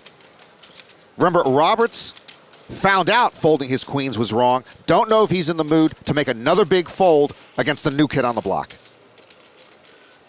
There is the call with jacks. Roberts doesn't like it. And now Tonking shows the kings. Brian Roberts cannot catch a break. Looks like Tonking is in the midst of a mini rush. If he goes on to win the main event, maybe he could buy the Mets.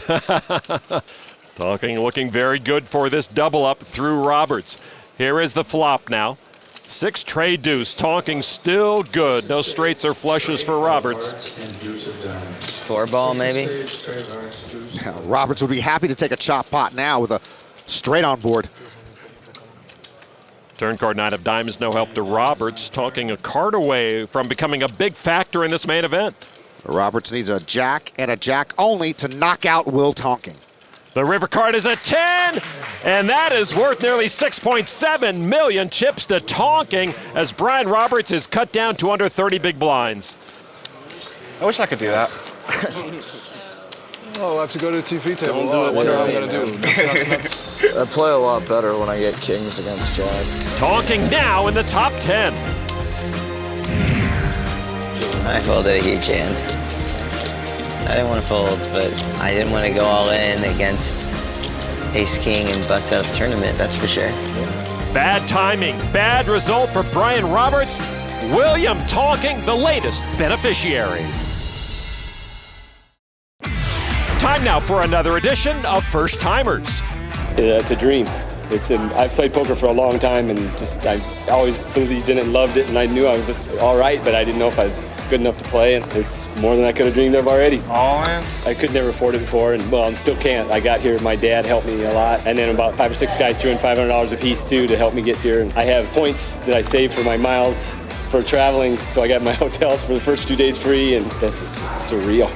I cannot even describe it. I just said it to my dad and my girl last night on the way home in the car. It's finally got to that point. It's been so unreal but now it's, why not me?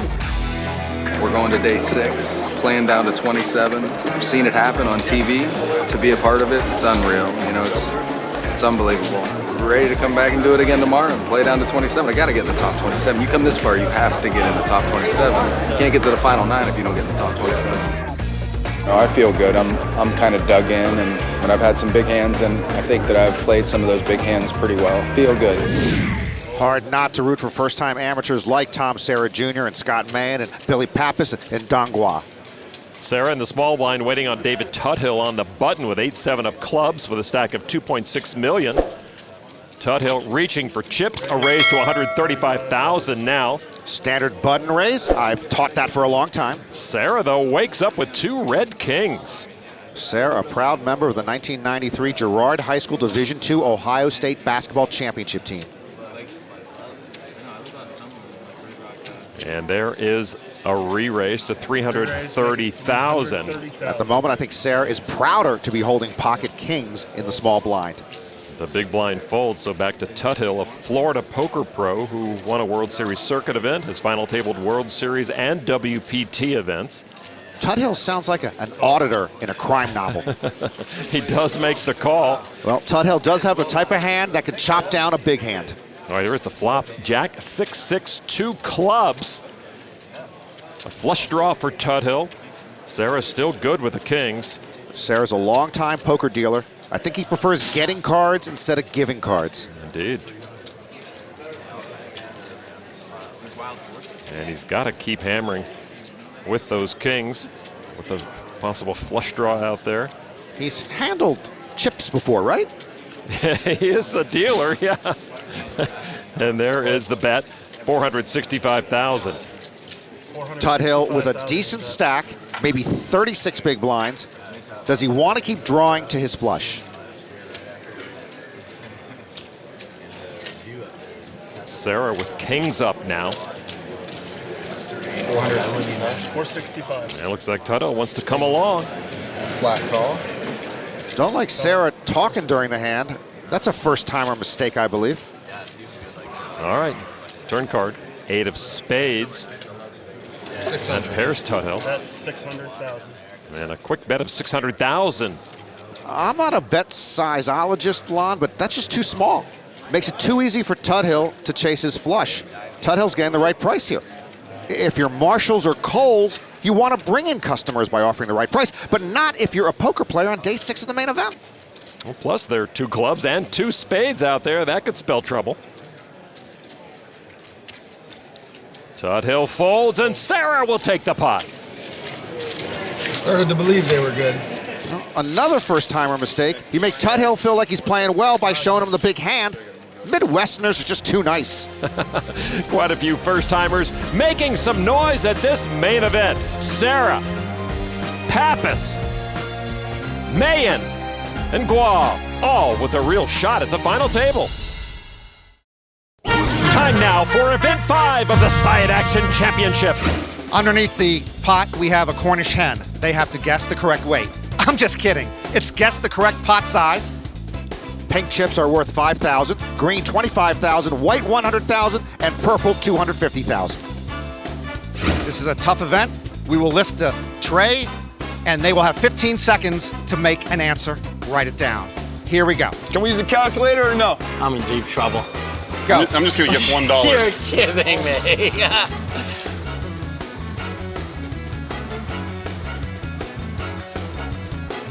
5, 4, 3, 2, 1. Do it. These guys don't have their answers done. They have it. They're all done. The mouth. What do you have written down? I have $5,250,000. 5.25 million. Next. 3.2 million. Oh, I'm closest. 3.2 million. I like your guess. Next. My guess. I can't win. 2.7. 2.7 I actually million. think it's between you and me. Next. But 4.7 million. 4.7 million. The actual total was 10 million. I said 10 million. And you have the winner I knew it. here. I said 10 million right away. I said I was way short. That's right. Mike Matasso comes through. 2.7. Phil. Yeah, but I counted 6 million right here. I just He counted 6 million in purples. Then he panicked and wrote down 3 million. He wrote down a total chip count of 2.7. Because I thought we had 7 seconds. 15 purples. 15. 2.7 total. That is brutal. 4 million, 10 million, whatever. So just 3 more events left in the Side Action Championship. It's anyone's game. Back to action here. Serbian pro Vladimir Bozanovic flopped a pair of trays with an ace. Swedish pro Martin Jacobson has no pair after the turn. Third pair top kicker versus ace high. This was the exact hand that ended Bat Masterson's friendship with Wyatt Earp for 7 months in 1883. A bet from Bozanovic to 675. Jacobson, 27-year-old Swedish pro, likens the main event to running a marathon, so he exercises regularly and eats healthy. Again, no draw, but does have the bigger ace, but doesn't have a pair. And it's a raise from Jacobson to $1,350,000. Wow, what a raise. Jacobson reads Bozanovic as weak. This is a classic example of play your opponent, not your cards. Martin trying to look as strong as possible. Vladimir thinks there's something fishy going on, but he can't call. Martin Jacobson will take that pot. By the way, Bat Masterson once said, every dog, we are told, has his day unless there are more dogs than days. Bozanovic could really do nothing in that situation. Good hand by Jacobson. There you see the top 10 at the moment. 46 players remain At the featured table, action is on former chip leader Mark Newhouse, who is just out of the top 10. Will Tonking open raise with Jack-8 of spades to 130,000. Newhouse now in the small blind with 5-4 suited. Two more non-premium holdings here. It's like a squadouche flea market. Newhouse with a re-raise to 330,000. Johnson folds his big blind back to Tonking now. We've seen Tonking play King-Queen and King-King. Let's see how he handles Jack-8. Well, he makes the call for 200,000 more. He is the chip leader at this table now. Heads up, Newhouse and Tonking. The flop is 6 King-King. Hits neither. That flop missed everyone in Clark County, Lon. Newhouse first to act here. And Newhouse thinking of being Mark Newhouse here. He took control of the action pre-flop. He'll continue. 350,000. Tonking smells something foul here. Let's see if he can play his opponent and not his cards. And Tonking does fold, and Mark will take that pot, and he will regain the table chip lead and more. He's into the top 10 of the entire main event field. That was productive. And let it be noted that Mark Newhouse also can win hands when he doesn't bink the flop Turner River. It's called playing poker and playing it well. You know that face. Vladimir Bozanovich once again just flopped a set of jacks. Peter Placey flopped a flush draw. Placey bet, Bozanovich raised. This is how you play pocket jacks, Lon. Flop top set. I'm all in. Placey re-raises Bozanovich all in, who snap calls. Vladimir at risk. So Placey will gamble here for most of his chips on the draw. Bozanovich in great position to double up to a very playable stack. Placey looking for help. That doesn't help. Bozanovich still good, one card to come. Placey still looking for a club that doesn't pair the board to knock out Bozanovich. It's the 8 of clubs. Yes! Placey's flush comes through, and that will mean the end has come for Vladimir Bozanovich in this year's main event. It's a brutal game. Vladimir also will collect over 152 grand. Placey will stack a total of 6.5 million chips, and that river club shoots him way up the leaderboard. If you thought poker was fair, take another look at that hand. Bozanovich flop top set, loses to the flush. One main event dream ends, another is still alive. Back to Peter Placey, who flopped top 2 against Jorrit Van Hof's lowly pocket kings. The turn kept Placey ahead. 30-something pro against the 50-something amateur. Placey bets 625,000. And a call from Van Hof. He likes those kings. And why not with that board? River card now. A 7 of clubs. Placey's queens up is best, but that puts a gut shot on the board. And he checks. Placey checks because he doesn't want to get raised. And another check from Van Hof. And 2 pair is going to take down the kings. What a quick turnaround for Peter Placey. That's why they shouldn't let 57-year-olds into the Amazon room on day 6. Placey adds more chips to his already impressive stack. Look at that, 8.1 million. I think people feel worse about losing with pocket kings. Aces have bad juju, but kings are kings. Big doings nearby. Matt Waxman shove with pocket 10s was called by the pocket 9s of Kyle Keranen. All that before Eddie Sabat woke up with aces and shoved his 2.5 million in the middle. Well, Matt Waxman is in dire straits here. So action is back to Kyle with his 9s, and he makes the call, and he will try for the double knockout with the worst hand. A good spot for Sabat. I have aces versus 9s and 10s. I have the worst hand out of all of them. It's exciting. The tuxedo t-shirt brings classy cards, I believe. Matt Waxman, meanwhile, all in and maybe all out. He needs to crack aces to survive. Sabat just doesn't want to see a 9. All right, here is the flop, and it is 4-7. Jack Waxman not pleased. Ace of spades we want. Waxman wants a 10.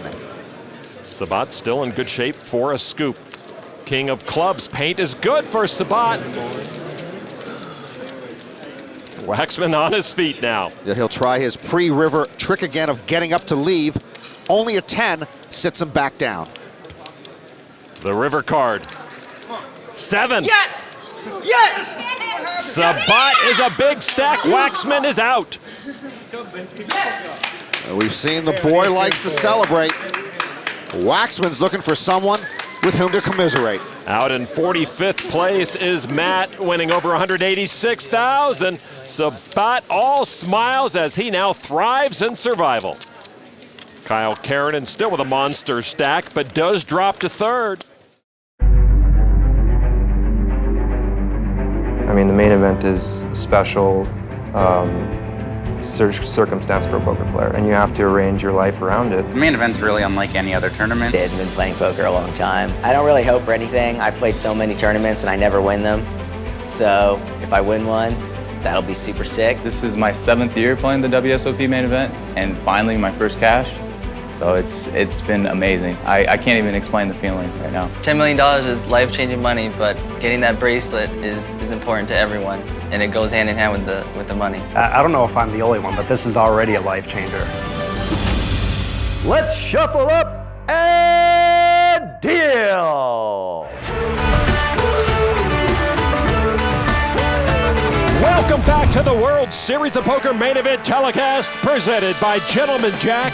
I'm Lon McCarran with Norman Chad and Kara Scott as the remaining 43 players continue to track down that $10 million first place prize.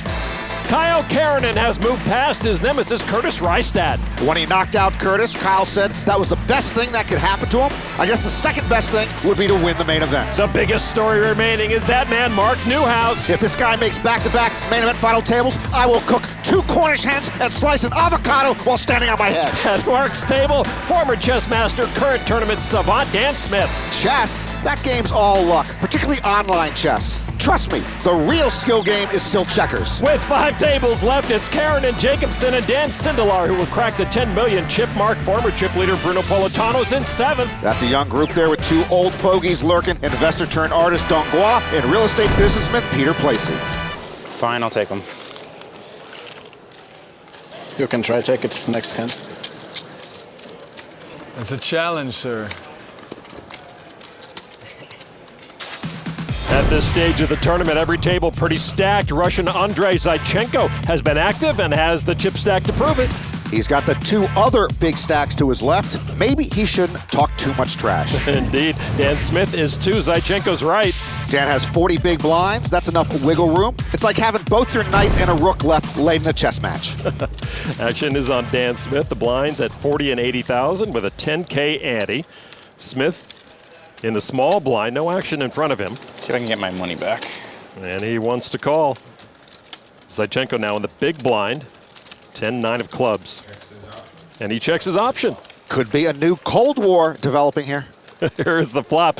Queen, Jack, 10, 2 spades, both with the same straight draw. Zaya, as they call him, also caught bottom pair. Smith told Remco Rinkema in an interview that he doesn't like playing the smaller buy-in World Series events because you have to deal with a lot of jerks in the field. He can be blunt. Smith bets half the pot, 125,000. Zaichenko, 36 from Moscow. Poker Pro makes the call. Turn card now. Another queen. Zaichenko now adds a straight flush draw.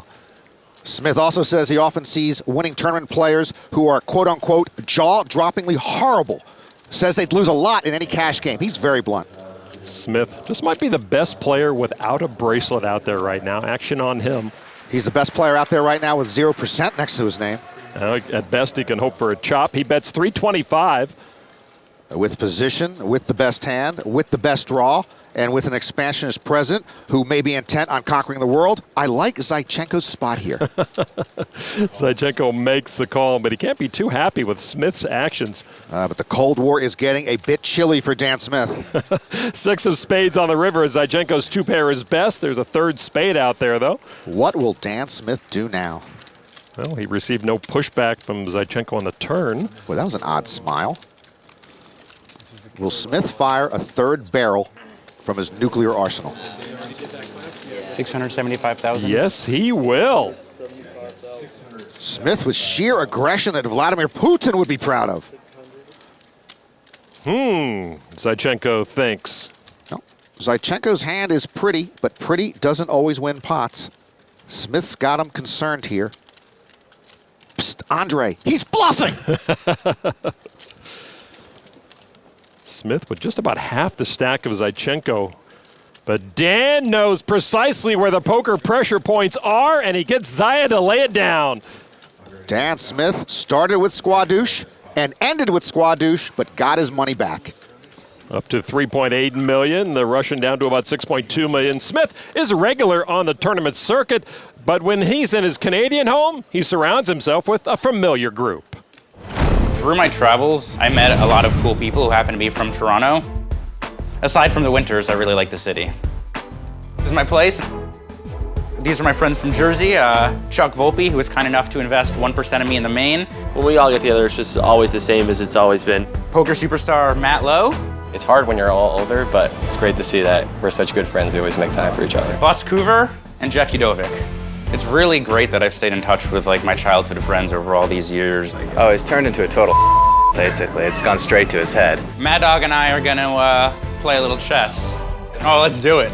I started off as a competitive chess player, starting at like age 7, and was playing seriously for maybe like 7 years. All right, good luck, pal. Good luck. You're gonna need it.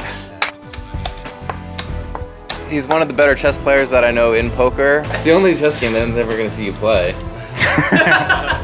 He's pretty strong. I think you're in some trouble, pal. Pretty humble about it. When your king can't move anywhere, this is what they call in the business checkmate. Most of the time. I'm gonna take a victory sip. They're gonna take it to the streets. Can Jam is a frisbee game where you throw a frisbee at these little concoctions here. You could throw it to your partner who could tap it in. You could throw it at the garbage can, throw it through the little slit for a win. He's always been super competitive, just like anything we were doing, like we were playing Foursquare at lunch, you know what I mean? He was just like a total lunatic to play anything with. So yeah, it's totally the same guy. Getting the frisbee in the can is a good strategy. We're done, ending on a high note. Boom. Like getting to spend time with like your favorite people is the best.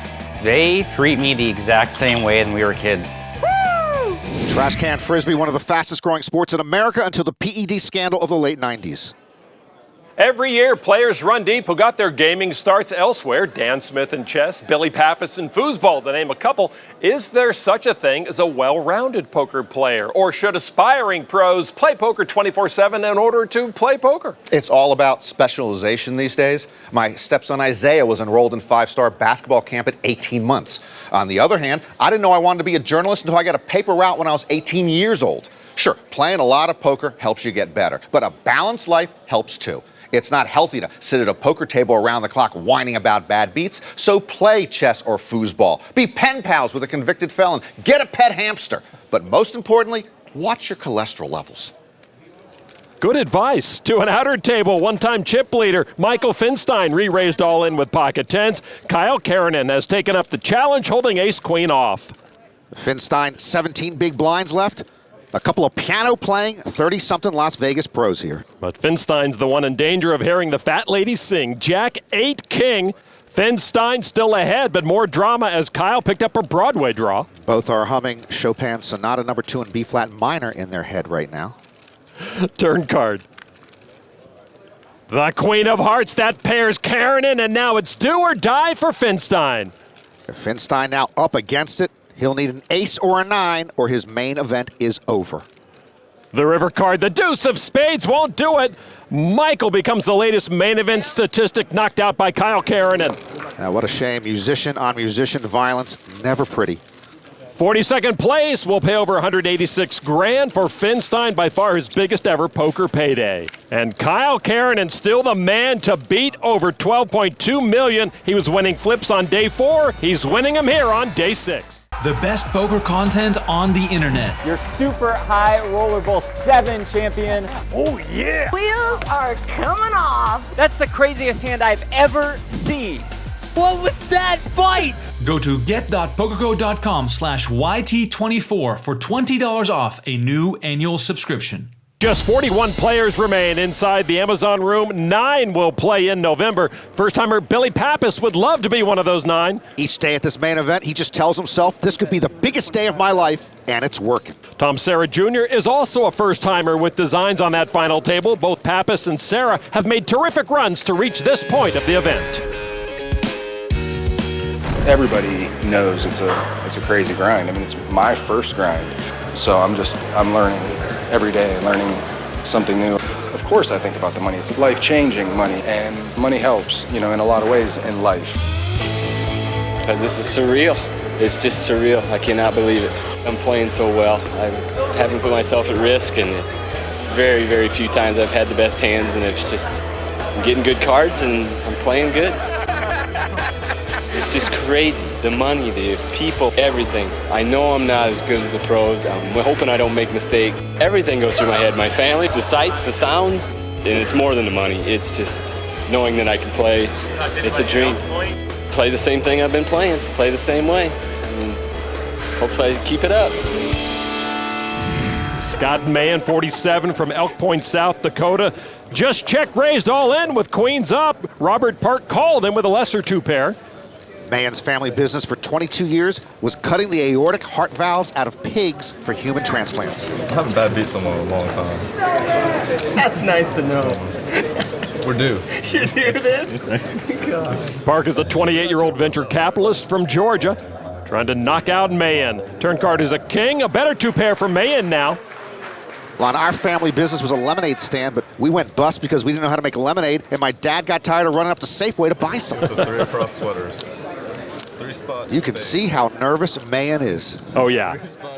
River card is a jack. Mahan doubles up through Robert Park. There's your rail. What a sense of relief for Scott. Poker players always think they're going to have another opportunity, but older players and amateurs like Scott Mahan really take the opportunity to heart.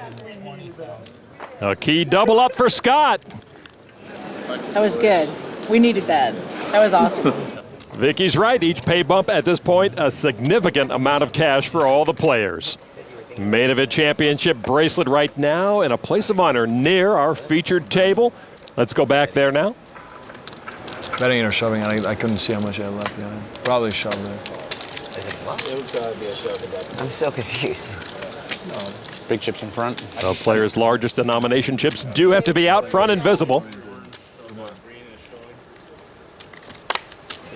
Why don't you just ask me, bud? I'm right here. No, I mean, he said something before. He's right there. We're living in a society. Zaichenko raised under the gun with kings. Newhouse called with suited connectors. Brian Roberts now. I didn't want to bug you if you played this hand. Well, Dan's bugging me now. And can't all these guys take off their ridiculous sunglasses? On the button is Aaron Kaiser. Ace tray of clubs. For my tastes, Aaron Kaiser's really got to move a little quicker. Maryland guys tend to need time to absorb all information. He's absorbed it. He folds. Folded to Smith in the big blind. Ace queen. Might get a little pricier now to stay in this hand. Smith can come off sometimes as rather prickly at the table. There's reason for that. Zaichenko raised under the gun and got a call from Newhouse. 750,000. And there is the re-raise to 750 from Smith. The Cold War could escalate again. Lon, have I ever given you my theory that the old Soviet Union never really broke up? Have you looked at Google Maps lately? It's broken up. I know what I know. So Zaichenko is happy with the developments here with his pocket kings. A 3-bet from Smith. And now a 4-bet from Zaichenko. His kings emboldening his every move, $1.8 million. And that gets rid of Newhouse. Back over to Dan. Dan Smith now with ace queen. That's 1.8. 1.8, Lon. 1.8 it is. Smith taking stock of his inventory and perhaps also taking stock of the fact that he might not want to risk his main event here on ace queen.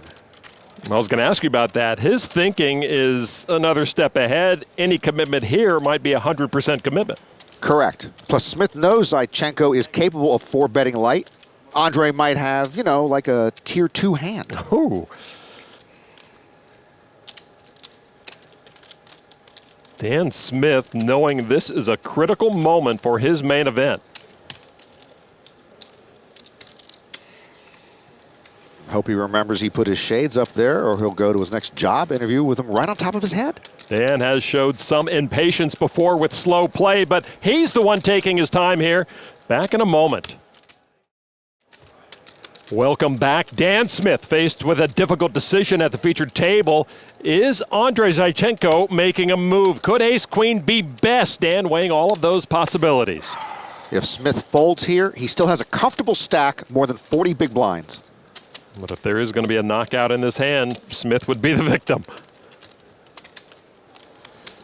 And Smith gives up ace-queen. Zaichenko will take it. Zaichenko had the goods. Smith with the good laydown. It's good to have kings. A million fresh chips for Andre. A little worried you were about to just windmill it in my face, and I was going to go suicide. The Russian now with 91 big blinds, very comfortable. Earlier on day 6, Dan Smith was on the other side of a tank, calling the clock on Jason Leifer in a hand against Brazilian Bruno Politano. Time. I told you. You need a clock? Why are you timing for him? Do you think if he has more time, he doesn't shove? He wasn't thinking. No. I could see him. It's a long day, man. Oh, it won't be a long day if every hand takes 15 minutes. I have no idea of concept of time when I'm in the tank. Any guess how long that was? 3 minutes outside. Okay. I'm like, damn. Well, you think it's more than 3? Yeah, like like 4 minutes. More like 6. Really? No, that's like 4 I'll take minutes. under 6. I think under 6 as well. Yeah. No. What's 6? 8 minutes? 8 minutes? The hand. The tank was probably more than 4, less than 5. More time than I would like to admit. It was like a funky fraction, and I couldn't figure out it as a percentage. And I just was like, I don't like 80 over 84. What the does that even mean? Brian Roberts was right. Dan's tank was about 4.5 minutes. One player who never tanks is that man, Mark Newhouse. Here's Kara Scott with a report on Mark's day 6. Mark Newhouse started the day as the chip leader, and although he's dropped down in the rankings, his chip stack is pretty much where it was at the start of the day, and he's not been shy about putting those chips into action. He's had quite a few pots where he's had to show down less than premium starting hands to the rest of the table. He told me that he's really enjoying that kind of big stack play, and he hopes his interesting hands make it onto the ESPN coverage. He also said that his table mates think he's crazy, and that is a very good thing to have going for him. Crazy image, hitting cards, big stack. It all sets up for him to shift gears and start showing down some premium hands. Action on Iron Lightborn, 23-year-old poker pro from London. Queen Jack of Diamonds, a raise to 175. Newhouse with 7-6 on the button. Newhouse 0 for 17 at this World Series this summer before the main event. No cashes until now, and of course now he's staring at back-to-back November 9s. He was the underdog last year, but now a wily veteran of the ways of this main event, and he will re-raise to 400,000 with 7-6. Yeah, it looks like Newhouse is not shifting gears yet. Brian Roberts with 9-4 in the big blind, and he'll give it up. So back to Lightborn. Lightborn, good friends with fellow British pro Sam Trickett, whom he calls the best there is. I run as a regular in some of London's biggest cash games, and he is going to duel with Mark Newhouse now. Newhouse only a 2-to-1 dog here. That's virtually a coin flip for him. All right, here's the flop, heads up. Trey King 9, a gut shot for Lightborn. No improvement for Newhouse's hand. Lightborn attended Bedfordshire University for a while, studying business. He checks. A bet here might take it down. Well, Newhouse showed some pushback pre-flop. A lot of opponents will fold to push back. Lightborn came along, but now with the check, you got to think Newhouse is going to put pressure on him. And there is 425. Lightborn with a gut shot, and Newhouse with a reputation to bet with next to nothing, so maybe this bet won't take it down. Actually, a check raise here might take it down. Lightborn putting chips together to call. Well, Mark, here's a crazy hand that's making the ESPN coverage. That's what he wanted. Turn card, deuce of diamonds. Lightborn adds a flush draw. His queen high is best. He checks again. I don't think a bet here will take it down. But Newhouse is putting chips together. 775. Actually, if Lightborn doesn't pick up a flush draw, this bet might work. It still might work. It's a good bet, I think, now. But Lightborn is not a newbie to this game. Looks like he's not going anywhere. Hold on. Oh, wow. A check raise all in and a snap fold from Newhouse. Oh, Lightborn bluff shoves with the best hand, and it works. With queen high. I could never bluff shove, Lon. Weak heart, weak stomach. The 5.3 million chips for Lightborn, a bit under the chip average right now. The 23-year-old Lightborn living in London and does admit he has a cat named Princess. Well, a lot of players here have dogs. Matthew Haugen, Oscar Kemps, Billy Pappas. How do you counter that? With a cat. I think it's a great play. I love the name. It sounds like an action movie star, Iron Lightborn. All right, Lightborn with pocket trays as we'll keep it here at the featured table under the gun +1 and a raise to 175,000. Newhouse folds 5 deuce. Such added pressure with the payout so high. A single mistake can put you on the rail. Roberts with ace 10. And by the way, we have 37 players left, so there is a money bubble in play at the moment. Yeah, the difference between 37th and 36, about 44,000. And Roberts folds ace 10. Now Kaiser on the button, your guy. Yeah, with king 6 off. Aaron, you're 28. Before you know it, you're going to be 68 and wondering where all the time went. Muck your cards! He does that. In the small blind, Oscar Kemps folds to Smith in the big. Ace, king of hearts. He's made 2 final tables at this year's World Series already. Lightborn raised it from early position. 525,000. And there is a re-raise to 5 1/4. We saw Smith 3-bet out of the big blind with ace-queen against Zaichenko. And now he 3-bets out of the big blind with ace-king against Lightborn. 525,000. Now Lightborn with a bigger stack. Got a lot of those purples. There's a 4-bet to 1,075,000. Oh, I like the cut of Lightborn's jib. See, that cat named Princess is just there to throw people off. Dan appears to be recounting his original raise. I don't understand that. 1.075 million. Dan Smith with a tier 1 hand you were talking about earlier. Yeah, and one of our producers, Zach Ralston, says that if a player looks back at his cards and then raises, it's always a big hand. Note to self. If 2 players bust on this hand, does it matter like when it is into the break or for the pay jump? So it's we would chop the split difference. If someone on an opposite table, it doesn't matter how far into the break.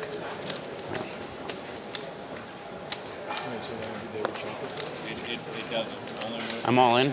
Dan willing to go to the mat with ace-king suited. Lightborn folds. A little power poker goes a long way. Dan Smith's break just got a little more enjoyable. A 5-bet with no showdown brings a 32% increase to his stack. We return from our break. The players return from their break, and we have a new featured table. Kyle Keranen returns to the scene of the Curtis Rystad crime, and infrequent poker pro Brian Bevanshire joins him. Poker is the break that Devo takes from his full-time job. I made my entry into the profession of whitewater rafting guiding in 2002, and just loved that component of interaction with people. I mean, it's a lot like poker. You assess your opponents, if you will, the people in your boat, and you figure out how best to get 100% of whatever they can give you in paddling, you know, and then you take all that and turn it into a successful river trip. In this indoor digital world, people just don't get outside enough, and so, you know, you can't help but have adrenaline running when you're whitewater rafting, and I love that. Poker is really just a means to an end to allow me to play in the woods, to have those seasonal jobs and to be floating down the river, and it gives me that balance I need to make poker something that I'm excited to do. Devo could have been the Marlboro Man if he were born 50 years earlier. He's got the look. Irrefutable. Action on Gal Ehrlichman, 32-year-old, born in Israel, now a realtor in Miami, ace-jack offsuit. He majored in finance at IDZ Herzliya in Israel. I believe they are the running rebels. That's something to think about with a short stack. 16 big blinds. And looks like they're all going in the middle. 1,665,000.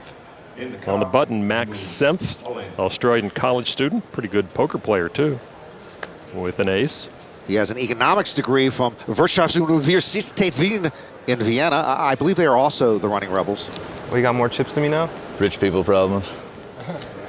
9.2. Never having more chips than you.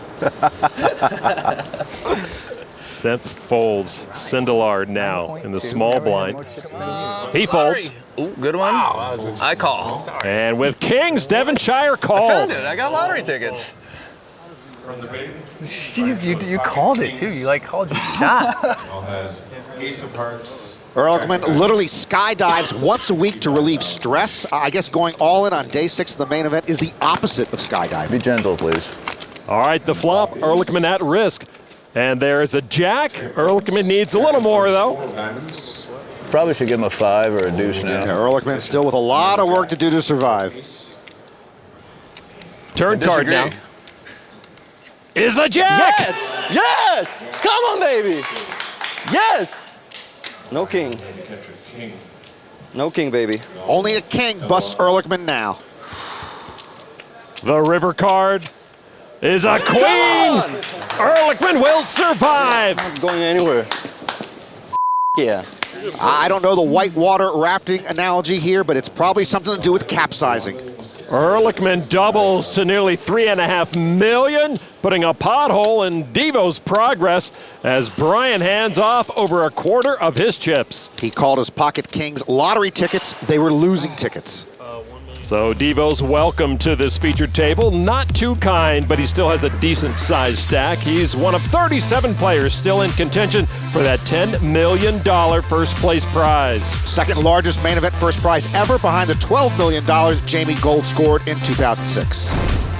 We'll keep it here. Action on Brian Devonshire, 6'5" of clubs. As you see, he's a San Francisco Giants fan. Actually lives in Frisco, Colorado, but don't call San Francisco Frisco, all right? Frisco. From the button, a race to 220. He better be careful, trying to get his chips back too soon. From the small. Tom Serra Jr., one of our first timers. He quit dealing poker 6 months ago so they could take care of his grandmother. From the big blind, he's going to call. Ace deuce against 6'5" of clubs. Here's the flop. 4 deuce 10. Serra with bottom pair. He checks. Devonshire with a couple of draws and a couple of overcards is the favorite. This is Devo's second top 50 finish in the main event in the last 4 years. 280,000 from Brian and a call from Serra. Easy bet for Devo on the draw, and Serra made it look like an easy call. Serra checks dark. Turn card is a tray. Devonshire hits the straight and has Serra drawing dead. Devonshire hits gin. Wow. That's the first time I've seen a tray on the turn change something since the Reagan administration. Serra already checked, so action on Devo. That's 420,000 again. Another quick call. Serra's drawn dead, but he thinks otherwise. Another dark check from Serra, which is choosing not to see the next card before acting. Checking in the dark is not Norman Chad's School of Poker approved. And I do it sometimes myself, but I'm a losing player. Devo with the straight. Serra with very bottom pair. How much does Devo think he can get out of the rookie? 775. Call. 775. Did he say call? Yeah. Pending. 5-6. Brian wins 775,000. Brian shows Devo will take it. Easy go, easy come. Nice answer. Thanks. What's the total? 775. I guess Serra simply put Devo on high cards and decided his deuces were always good. Tom's stack shrinks. The loser and the winner are all smiles. Nice hand, man. Terrible. I played it terrible. Terrible. Good job not raising at any point. Nah, it was such bad play there. So main event first-timer Tom Serra gets a little loose with his chips, and Devo benefits. The ups and downs of the main event very apparent in those last 2 hands. Devo back on the upswing. You know what? I got no sleep. I thought I'd be playing at this table with you, and I was going to see how I could tilt you. Yeah, I'm off my game completely. I can't wait to get in a hand with you. I call. Nice hand. Thank you. And now I busted everything. That's just the best thing that could ever happen. Kyle Keranen battling Curtis Reisat on day 5. Kara caught up with Kyle earlier. Kyle Keranen has been bouncing around the top of the leaderboard all day. Talk to us about what you need to do as a big stack at this point in a tournament like this. I mean, you got to do a number of things. It's not really easy just to say, well, this is the exact one thing I need to do. I mean, you have to really be careful, but also apply pressure. I mean, it's a friend of mine calls it a controlled symphony. And I think that's a pretty good description. Now, it seems like the atmosphere in the room kind of changed a little recently. We're at a fairly big money bubble. Do you think that's actually playing into some of the players' decisions? That's news to me. I haven't even looked at the money bubbles or anything like that, so thanks for that information. It'll probably come in handy. No, yeah, I mean, that's probably a really important thing that I should be paying attention to. Thank you so much here on Day 6 with Kyle Keranen. You got a little yellow chip in your green there. Or orange, you know, depending on the color of glasses you wear. LA Cash Game specialist Luis Velador has been enjoying this table, up to over 10.5 million chips now. Action is on Keranen with his 12 million chips, King Deuce of Hearts.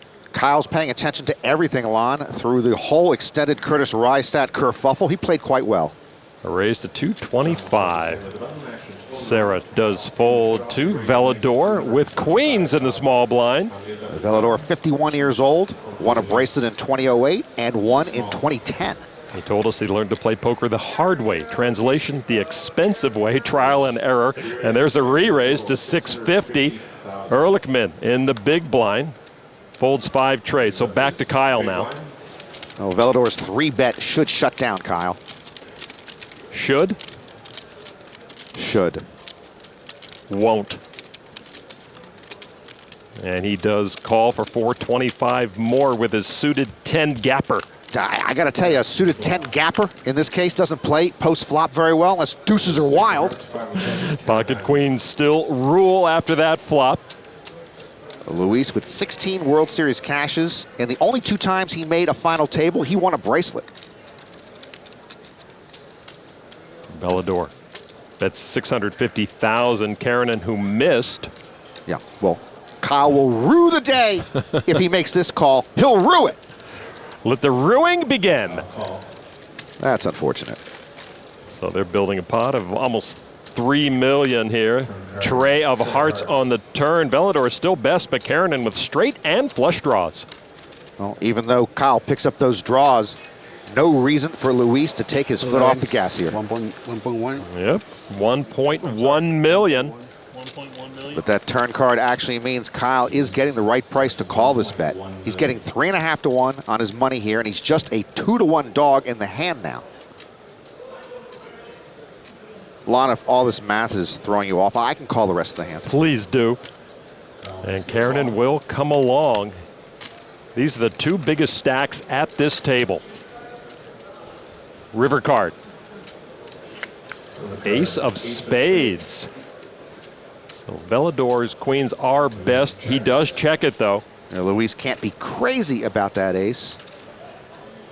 And it looks like Kyle will try to steal it here. That's not nice.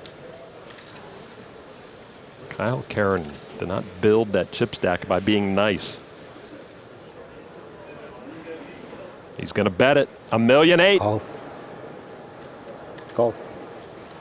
He said call. You got it, man. Oh, and Kyle got caught by Velador. You roll that hand, please. Kyle got schooled there. Luis Velador is a professional poker player, Lon. I asked you to roll that hand, dealer. I'm sorry, I did not hear you. Well, it is considered poor etiquette to ask to see a player's losing cards.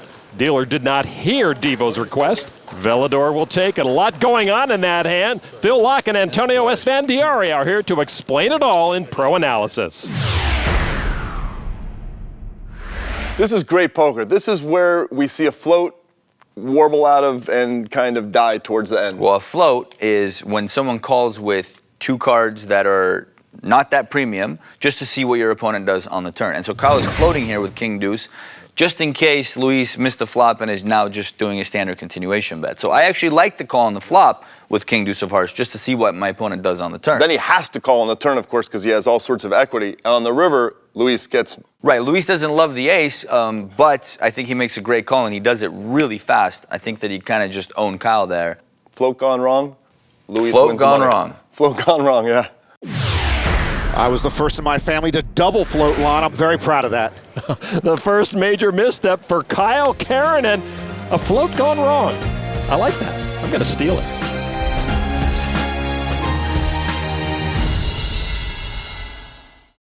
At an outer table, short-stacked Aaron Kaiser in the hat has been milking the clock when it's his turn, hoping other players will bust out. He can make it to that next pay bump. This guy tanks at 7-11, making a Slurpee choice. I can only do it so many times. All right, clock. A number of players have been calling the clock on Kaiser, and he does get rid of his cards finally. Yeah, it's within his right to stall until tournament officials stop him from stalling. Elsewhere, foosballer Billy Pappas open-raised with ace-10 off, and he got a couple of international callers in Spain's Andoni Larabe with pocket sevens and Norway's Felix Stevenson with jack-10 of hearts. You might be wondering about the playing conditions here in the Amazon room. It's cold, but it isn't winter. Well, the sevens hold up so far after that flop. Stevenson checks his jack-10. Stevenson knows real cold. He's from Norway. Pappas also knows real cold. He's from Massachusetts. With ace-10, he checks as well, and now with the best hand, the pocket sevens, Larabe. Larabe's got an excuse. He's from Spain. This is frigid to him. He bets 325. No shame in folding. No shame for Stevenson. Now, Pappas. No shame in folding. Billy Pappas is going to continue on, it looks like. More than continue on. He's got a number of those purple chips in hand. I guess there's no shame in check raising. And there is the check raise to 875 from the original raiser in the hand. By the way, Pappas is not floating here. He's swaggle-foozing. And Larabe with the best hand, the pocket sevens and fours on board, makes the call. It's possible Pappas thinks his ace is best here. I can't figure out the foosball mind. 9 of hearts on the turn. Larabe's still good. What, no more swaggle-foozing? Come on, Billy, fire out! No, he checks. Larabe. Checks back. Pappas happy to see that check. River card, deuce of spades. The sevens are good. That's one of the ugliest hold'em boards I've ever seen. And I started playing poker in the 1960s with Randall McMurphy at an Oregon psychiatric hospital. Larabe with the pocket sevens and fours on board, but it's Pappas firing out into the bigger stack, Larabe, $1.5 million. That's one of the ugliest bluffs I've ever seen. What can he have? As Antonio Esfandiari might tell us, his story doesn't add up. I don't buy it. It all falls apart in the final act. So often when your opponent puts out a big bet on the river, it does scramble your brain. And Larabe gives it up, and give Pappas credit. He made it work. That looks good. That looks good. Yeah. That is one swaggle-foozing ball wizard. Billy Pappas' check raise on the flop set up the winning bet on the river. For that, he gets tonight's Gentleman Jack right move. Brandoni Larabe a fold at the wrong time, giving up the best hand and sliding a big pot to Pappas. More of the main event right after this. The best poker content on the internet. Your super high rollerball 7 champion. Oh yeah! Wheels are coming off. That's the craziest hand I've ever seen. What was that bite? Go to get.pokergo.com/YT24 for $20 off a new annual subscription. This year's last woman standing, Maria Ho, part of the growing rail here at the main event. And back to poker's rain delay. Aaron Kaiser under the gun now. Yeah, this is like the old four-corner stall in college basketball. It's why they put the shot clock in. He's got pocket aces. My goodness. That looks a match break. As we mentioned, a number of players have been calling the clock on him.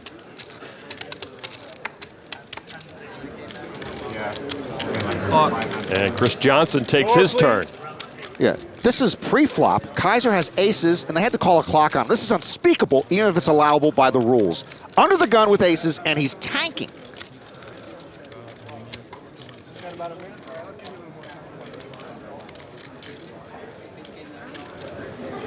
Side bet, 20 bucks he folds. Yeah, I'll say this. No one will put Kaiser on pocket aces once he raises here. Buddies. Tournament official with the countdown. And there finally is his raise to $1,050,000, almost all in. Yeah, Kaiser leaves $160,000 behind, I guess in case he gets checked down somehow and he can play another hand. So now to Dan Smith. And Smith looks down at pocket jacks. Bad spot for jacks. He should insta-fold or take 12 minutes to call, which Kaiser would love. I prefer the former. Well, Dan really was something to think about here.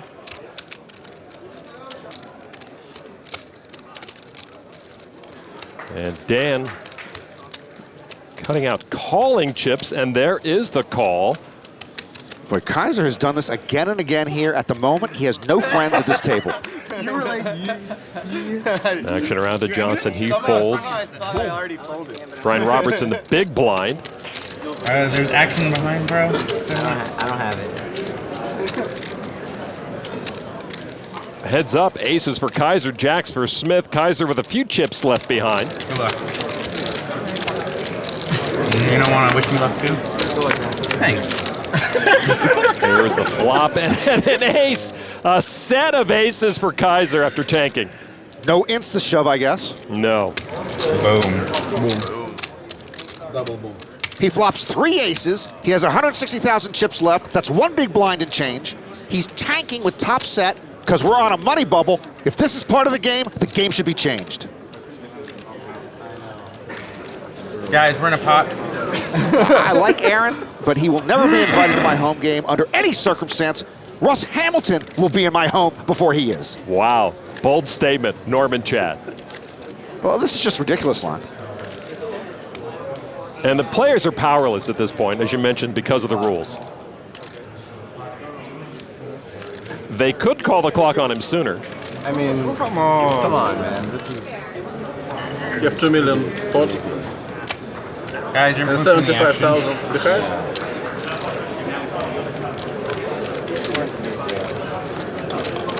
Check. And he checks his set.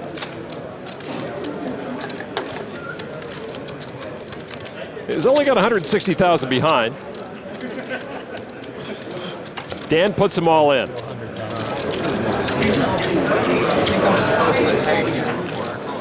Actually, by his playbook, he is supposed to tank more. Do you have it? Well, show us before Social Security runs out.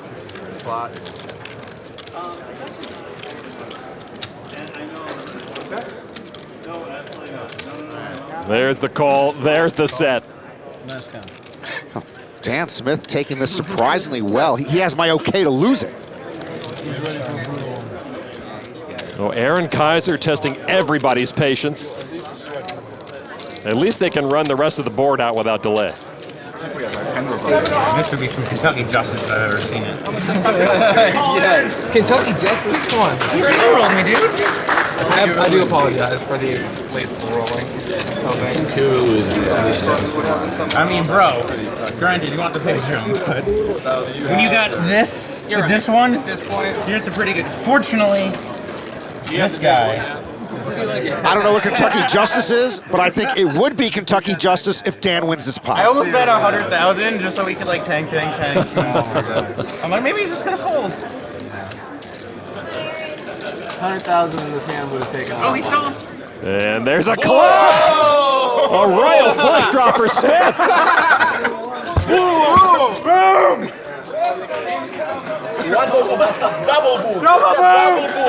11 outs for Kentucky Justice. This would be Kentucky justice. Yes. At least make a royal flush if you're gonna win. I want the royal flush. Boom! Ah, red 4 and Kaiser doubles. No boom. Yeah, Aaron Kaiser doubles, and he owes us all 5 minutes of our lives. Well, he's still a short stack. They have more shots at him later. 160? Meanwhile, Smith is reduced to 33 big blinds. Be the last time. Hell no. And you heard the tournament official declare that that is Kaiser's last stalling stunt. I mean, you should be careful. You can get a penalty for slow I think 3 flop is understandable. Flop was. Yeah, I agree. I think I missed that. Yeah, people got on penalties as well. Check calling, I get it. You know, a little extra time there or something. Dan Smith faced with a decision for his stack. Yes! Yes! Come on, baby! Yes! Ehrlichman doubles through Devo. The 2014 World Series of Poker Main Event telecast presented by Gentleman Jack. Hi everyone, Lon McCarran with Norman Chad and Kara Scott bringing you the next stage of this main event journey for $10 million. Let's get right to it. 3-way action after this flop. Gall Ehrlichman with pocket kings. But Dan Sindelar has pocket aces. Luis Velador brought a putter to this long drive contest with pocket sixes. A lot of rules I'd enact as poker commissioner. No sunglasses, no hoodies, daily showers. And if you have kings and someone else gets aces, the hand is null and void. It's just not fair. I like it. Velador checked. Ehrlichman bet $475 with kings, and now Sindelar with the hammer. Sindelar raised on a farm in Nebraska. The Rio is sort of a poker farm. $1.2 million is his raise there. Velador gets out of the way. Now back to Ehrlichman. Ehrlichman in real estate. He started playing poker while serving in the Israeli army. He sells high-end real estate in Miami. I'm on. Sindelar with the aces gladly makes the call, and Ehrlichman in deep trouble. Well played. It's another cold deck. Unbelievable. Here's the 1-0 in. That cold deck on the losing side of big hand versus big hand, and that's Ehrlichman now. Turn card now, 10 of clubs. Ehrlichman's flush hopes are gone. Ehrlichman started the hand with 34 big blinds. Unless he rivers a king, he will be left with no big blinds. The river card is an ace. Sindelar didn't need it, but his set will eliminate Gall Ehrlichman. What a tough beat. Cold deck, man. Well played, buddy. 37th place for Ehrlichman. What a payday. Really good, good. Really enjoyed hanging out with you. Sorry, I overreacted. Hey, yeah, you didn't overreact. I want you to take 5 tables left in the main event. Of course you're going to celebrate. Sindelar leaping up the leaderboard into second place with just 4 tables left in play. Elsewhere, we've got foosball champ Billy Pappas playing in his first main event. This guy is the Bo Jackson of boutique sports. And our chip leader right now is LA pro Luis Velador. Velador. I can get on board with that last name for the next world champ, but it's not as good as Pappas. So, Velador in first with Sindelar and Martin Jacobson, both over 12 million. Only 36 players remain. My guy Lee Force isn't in the top 10? What does a color commentator who's been married 3 or 4 times need to do to get Lee Force some main event love? We talk a lot about experience at the World Series of Poker. Kyle Keranen, Brian Devonshire, Mark Newhouse have all been in this position before. They should know what to expect. But players like foosball champion Billy Pappas are here for the first time. So Norman, once and for all, does experience help? Experience is overrated. Teddy Roosevelt had never been president before, and he did a great job. Carl Wallenda, the first time he walked the high wire, did not fall. God created the earth in 6 days with no fundamental training in biology or topography. Heck, Lon and I have no background in poker and no aptitude for it, and we're on TV every week talking about poker. So hey, don't worry about experience, just enjoy the experience. One player enjoying his experience is Brazil's Bruno Politano. If he wins the main event, I believe he'll be able to drop Politano from his name, right? Right. Kyle Keranen wants the chip leader, but he's fallen off the pace. Kyle's a great player, but unless he makes the final table, his defining moment from this main event will be his interactions with Curtis Reistadt. Yeah, 24-hour, some of the best Chinese food around. Good to know. Yeah. It's called ping pang pong. Ping pang pong? Yeah. Okay. I've eaten there. It's quite good. This is a very tough table, and it includes Mr. Ace's Dan Sindelar. He's got enough chips to go to ping pang pong for dim sum, then come back here and still make the final table. Velador is the big stack in the room right now. At 51, if Velador wins the main event, he'd become the oldest champ since Noel Furlong in 1999. Leaf, I want to thank you. You're welcome. First time in 6 days I haven't been the dirtiest hippie at the table. Leaf takes it in stride. I'm sure he gets a lot of that. Under the gun is our chip leader, Luis Velador. Pocket tens this time. No hippie in Velador. Worked as a tile setter before turning to poker full-time 19 years ago. He lives in Corona, California, about an hour outside of LA. There's a raise to $250,000. Politano now. The Brazilian with a very busy, noisy rail, and he'll fold. Just 4 tables left. With Ehrlichman's elimination, the remaining players got a pay bump of over $44,000. Matt Haugen, king-queen off into the muck. Politano's king-jack and Haugen's king-queen, respecting Velador's raise from early position. Keranen with 10-8 off. The blinds at 50 and 100,000, a 10K ante. Folded to one of our first-timers, Tom Serra Jr. in the small blind, ace-10. And that's a slightly better hand than the big kings that folded earlier. He is the short stack at the table. And Tom makes the call. And now here's your guy, Lee Force. My man. He folds queen 5. So it's the first timer against the double bracelet winning Pros Pro. Welcome to the main event. All right, here is our flop. Jack 4 queen, a Broadway draw for Serra. He checks. Velador still best with his pocket 10s. This is Velador's 16th World Series cash and Serra's first. 225, a smaller commitment than he made pre-flop. Now Serra with a lot of those purples, those are worth 100K each. A check raise, to 550,000. And Velador with a quick fold. Wow, the main event rookie showing some veteran chops there. Serra put him in a tough spot. Tom's nifty check raise brings him that pot, but he better start picking up bigger pots pretty soon, or he'll be packing up and getting back to his biggest fan. You are in Northeast Ohio, up here in Girard. It was a nice place to grow up. There's a lot of comfort and security here. You know, that's why a lot of people around here, you know, they stay around here. When I first graduated high school, I went in the Marines. I got out and I had just, you know, normal type jobs. And then poker entered my life. I took a serious approach to, you know, to crafting my game. Hey guys, come on in and meet my grandma, please. A few years back, Grandma had a couple serious falls and in need of more constant care. My grandma used to have card games when I was way younger, on like New Year's. Saturdays. Saturdays? You have to have luck. That's right. Yeah, but you gotta be good at what you're doing. She's a very sweet, intelligent woman. So when you see it, you know, their life changing, it's hard. We got a little something waiting for us.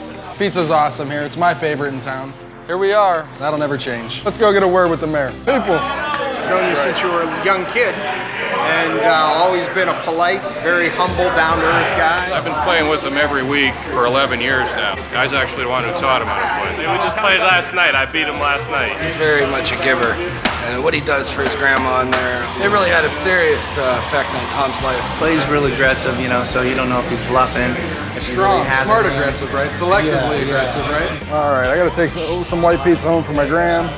I said if he can't do good as a poker player, he can always get a job at a restaurant as a cook. To make a deep run, it would be validating. The sense of, you know, achievement and pride would be unmatched. Serra got into the main event through a poker league in which he had the most points after 10 weeks of play. And you see the payouts now and the monster payouts to come here. Folded to Serra, Jack 10. And he wants to play. A raise to 300,000. On the button is Lee Force with ace 9. My man, bracelet winner, loves to bowl, loves to dance. Hippie parents, grew up in a yurt. I had to look that up, Lon, a yurt. What's a yurt? A circular tent on a collapsible framework used by nomads in Mongolia, Siberia, Turkey, and Leaf's parents. Oh, a yurt. Of course. Wow. Force with a re-raise to 750,000 with the middling ace. Yeah, another pro now picking on Serra again. Politano folds his big blind back to Serra now. Clash of cultures here. Midwest sensibilities versus being raised outdoors. And look at Serra. A lot of those purples in hand. Midwesterners take their time. Who's ever in a rush there?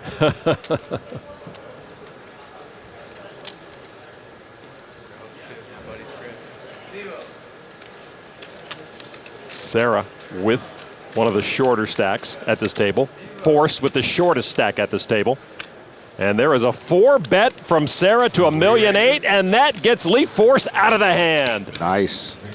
He knows the recipe for meatballs, and he knows the recipe for 4 bets pre-flop with weak hands. A couple of strong plays for Sarah. Maybe Girard, Ohio, will produce the next world champion. Welcome back to the World Series of Poker Main Event telecast presented by Gentleman Jack. Inside the Amazon room at the Rio, just 36 players left. The next pay jump at 27 players. That's a relief to Aaron Kaiser, who was stalling from 37 down to 36. That irritated Dan Smith, who ended up doubling up Kaiser when Kaiser slow rolled in with a set of aces. Smith, a former chess prodigy turned poker prodigy, who, like you, Norman, attended University of Maryland. Yeah, I used my degree to watch TV the rest of my life. He dropped out and invented the nub, elbow-to-elbow contact as a form of celebration, which Dan calls a more hygienic, superior version of the high five. What's wrong with the knuckle bump? Smith with pocket kings under the gun. 210. And he says 210,000, a min raise plus tip. Smith calls himself a numbers nerd, and his numbers are pretty good, more than $8 million in live tournament winnings. The blinds at 50 and 100,000. 10K ante folded over to Chris Johnson, local pro, 27 years old, a marketing degree from Nebraska with aces. I've got to rant about sunglasses again. It's not destroying the game, but it's not helping. When I sit at a table I don't want to play against 8 guys wearing shades. With the aces, Johnson just calls. Yeah, he's hoping someone behind him gets frisky. Brian Roberts. Queen 5 won't get frisky with that. Now, Kaiser in the small blind. Quickly folds, as does Kemp's. So we're heads up, aces versus kings. For the record, Johnson has Smith easily covered. The flop is deuce 8-5, couple of clubs, both like the undercards and the clubs. This is the billboard for poker these days. Sunglasses, t-shirt or hoodie, left hand on right shoulder. Where do we sign up, Lon? 250. With kings, Smith bets 250. Johnson's got him right where he wants him. An aces versus kings cold deck. Does Johnson want to pull the trigger down? Nope, he just calls. He'll wait a little longer to spring his trap. And no trap, boy. This was going to get ugly, but I didn't see the king coming. And suddenly the cold deck is a cooler for Chris Johnson. A set for Dan Smith. Smith with just green chips for 25K each, a smallish bet of 350. Yeah, he's offering good value. He's a used carpet salesman, Chris. Stick to hardwood floors. Johnson with the pocket aces, hoping that Dan has something like ace-king. Chris Johnson just calls again. And I think Johnson is still trapping, but he is now trapped by Dan Smith. The river card now. Another deuce. Smith ends up with kings full. Johnson only aces up. Dan Smith now. Try to get some value out of his huge hand. 675. You heard him, 675. That's another suspicious small bet offering great value. He's trying to sell you a piece of Donald Trump luxury property, Chris. Be wary. But Chris Johnson has been trapping Smith, and he probably wants to raise here. Well, it would be his last chance. Come on. He raises Smith all in. And there's the call. And Johnson sees the bad news. Dan Smith with that double up. Johnson shakes his head, but nothing he can do about it. If he plays it fast, they just would have gotten all their chips into the middle pre-flop, and that king still pops out on the turn. The last time Dan Smith ran into aces, the situation and the outcome were a little bit different. I think I'm supposed to tank here before I call. Do you have it? I do have it.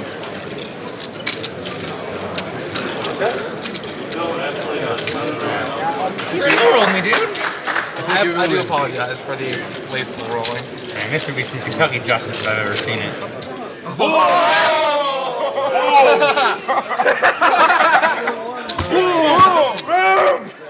Oh, I thought it was right there.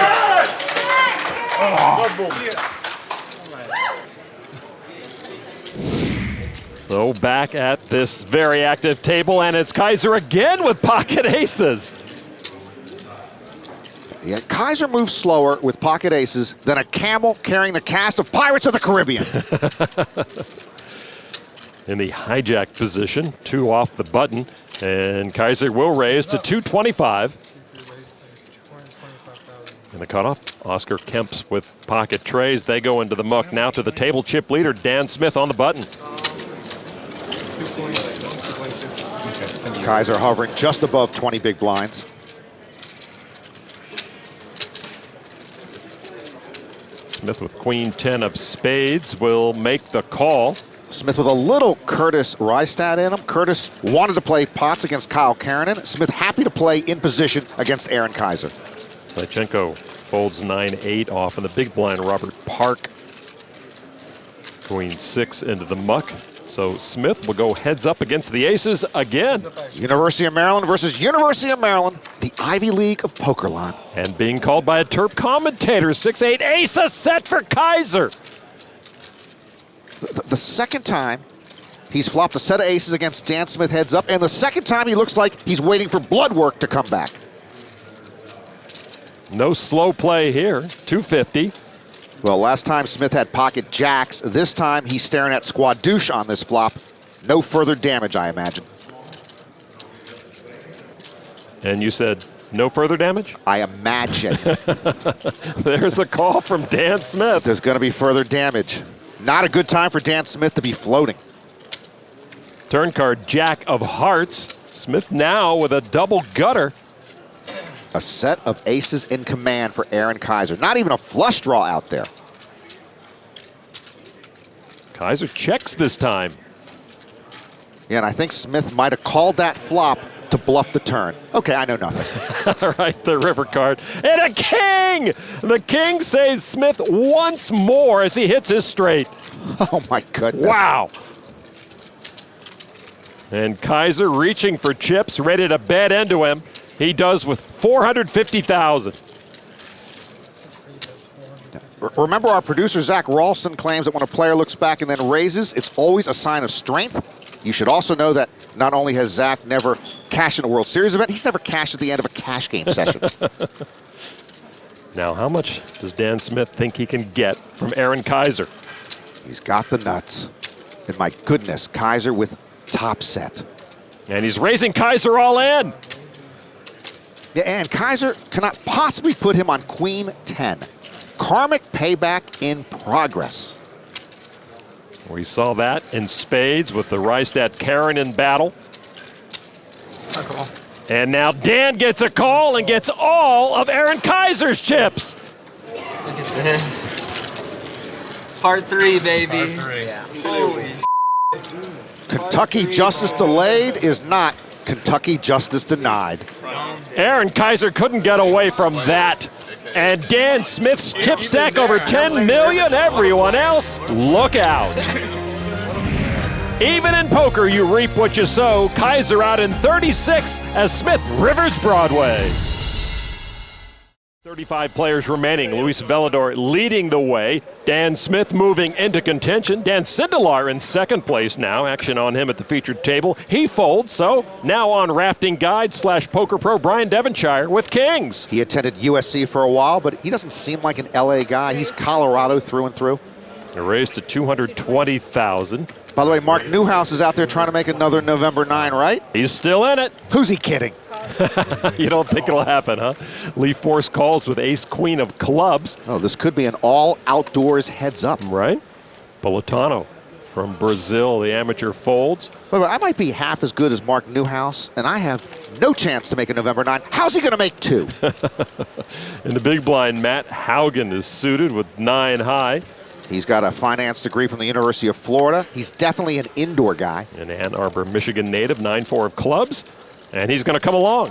Calling out of position with 9-4 makes you a hopeless romantic, I believe. Hoping to beat the 118-1 odds of flopping a flush, I guess. Three-way action, 10-4-4. No flush for Haugen, but trips come around less than 2% of the time, and he checks it. Boy, Haugen took a flyer on 9-4, getting almost 6-1 on his money, and got the dream flop. Of course, nothing in that flop is going to scare Devo's pocket kings. until some chips come flying back at him. He does bet 325. Leaf force will get out of the way. No clubs, no ace, no queen. This is Haugen's third top 50 finish at a World Series event this year. Haugen checked his fours monster. And now a check call. From hopeless romantic to trapping capitalist. Turn card tray of diamonds. Haugen's still the overwhelming favorite. Can he get Devo to commit more chips with that check? The pocket kings have been cruel to Devo. Remember, he lost a big one with them to Gall Ehrlichman earlier on day 6. A check back from Devo. Jack of spades on the river. So Haugen's trip fours are best. And let's see what he thinks they're worth. 9 purples, 900,000. And there you heard him. And ship him to Mr. Haugen, Brian. Yeah, the thing I've learned about poker, Lon, the best starting hand doesn't always win. Well, Devo may have thought something was suspicious about the proceedings, but that would have been a huge laydown. He's left with just 4.5 million chips. And Haugen becoming a big factor again in the main event as he was earlier. He was a day 5 chip leader. All right, let's go to another of the 4 tables in play. Swedish pro Martin Jacobson with ace-king was just 4-bet by amateur Peter Placey, who has ace-queen suited. Oh, this is the look I like at the poker table, Lon. But of course, as you said, he is an amateur. And a call of 700,000 more from Jacobson. With Placey dominated. If that jacket's 42 regular, I'll take it. There is a flop. There's an ace with a 5 and a 4, both with top pair, but Placey in real trouble. All in. And he says all in. Pardon? All in. For one chip out. All in. And there's the call. Ace-king, better than ace-queen. Yeah, and instant regret from Placey. He's probably only getting called by a better hand there, and he had 47 big blinds left. Jacobson on the brink of a big, big stack. A deuce brings into play chop possibilities. Yeah, for Placey, a queen will win it. With a tray, they'll chop it. Otherwise, Placey is gone. Jacobson, 1 card from the main event chip lead. The river is a 6. Placey is out. Ace-queen, the last hand he'll play at this year's main event. A good run ends in a heartbeat. 35th place, worth over 230,000 for this amateur. Well done. Jacobson's big hand over big hand now has him counting 18.3 million chips. It's the biggest stack in the room. You know, I'm pretty thrilled to have been part of this, seriously. So, I would have never imagined in a million years going this deep. So, I'm pretty happy. Thrill of a lifetime for an amateur. Back at the feature table, Matt Haugen flopped aces up. He now takes the lead from Brian Devonshire and his 2 pair 10s and 9s. Action on Haugen. He bets 325. If Brian Devonshire never sees another big pair the rest of this main event, he might be okay. Devonshire not thrilled with that flop, but chips in hand to make the call anyway. Turn card now. Queen of Hearts, Haugen still best. 3rd heart out there. Did not go unnoticed by either pro. Haugen checks this time. Devo reminds me oddly of Scott Seaver. Fun-loving when he's not in a pot. Scary serious when he is in a pot. Good point. Devo with the pocket 10s. Well, the 5% hand is going to get busy. Looks like he doesn't want to play it safe with the 2 overcards and the paired board, 725. I don't know why Devo's betting here. You don't even know your middle name, Mr. Chad. Good for you. A call of 725 from Haugen. Well, the 5% hand is behind Lon. That I know. River card is a 10. Devo hits his saving card. Haugen. This episode of Expressionless Poker is brought to you by No Expression Cologne. Cologne you can't smell. A check to Devo. All right, with the full house.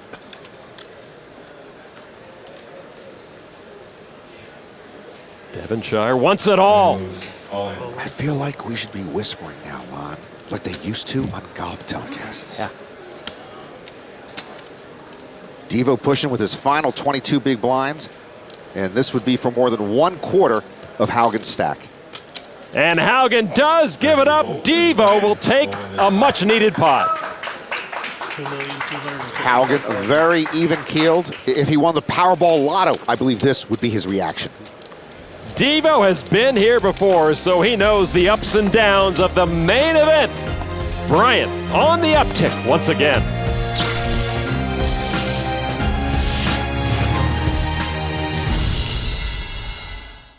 It's really heating up here in the Amazon room. Big money awarded for every bust out, but huge money within reach for all.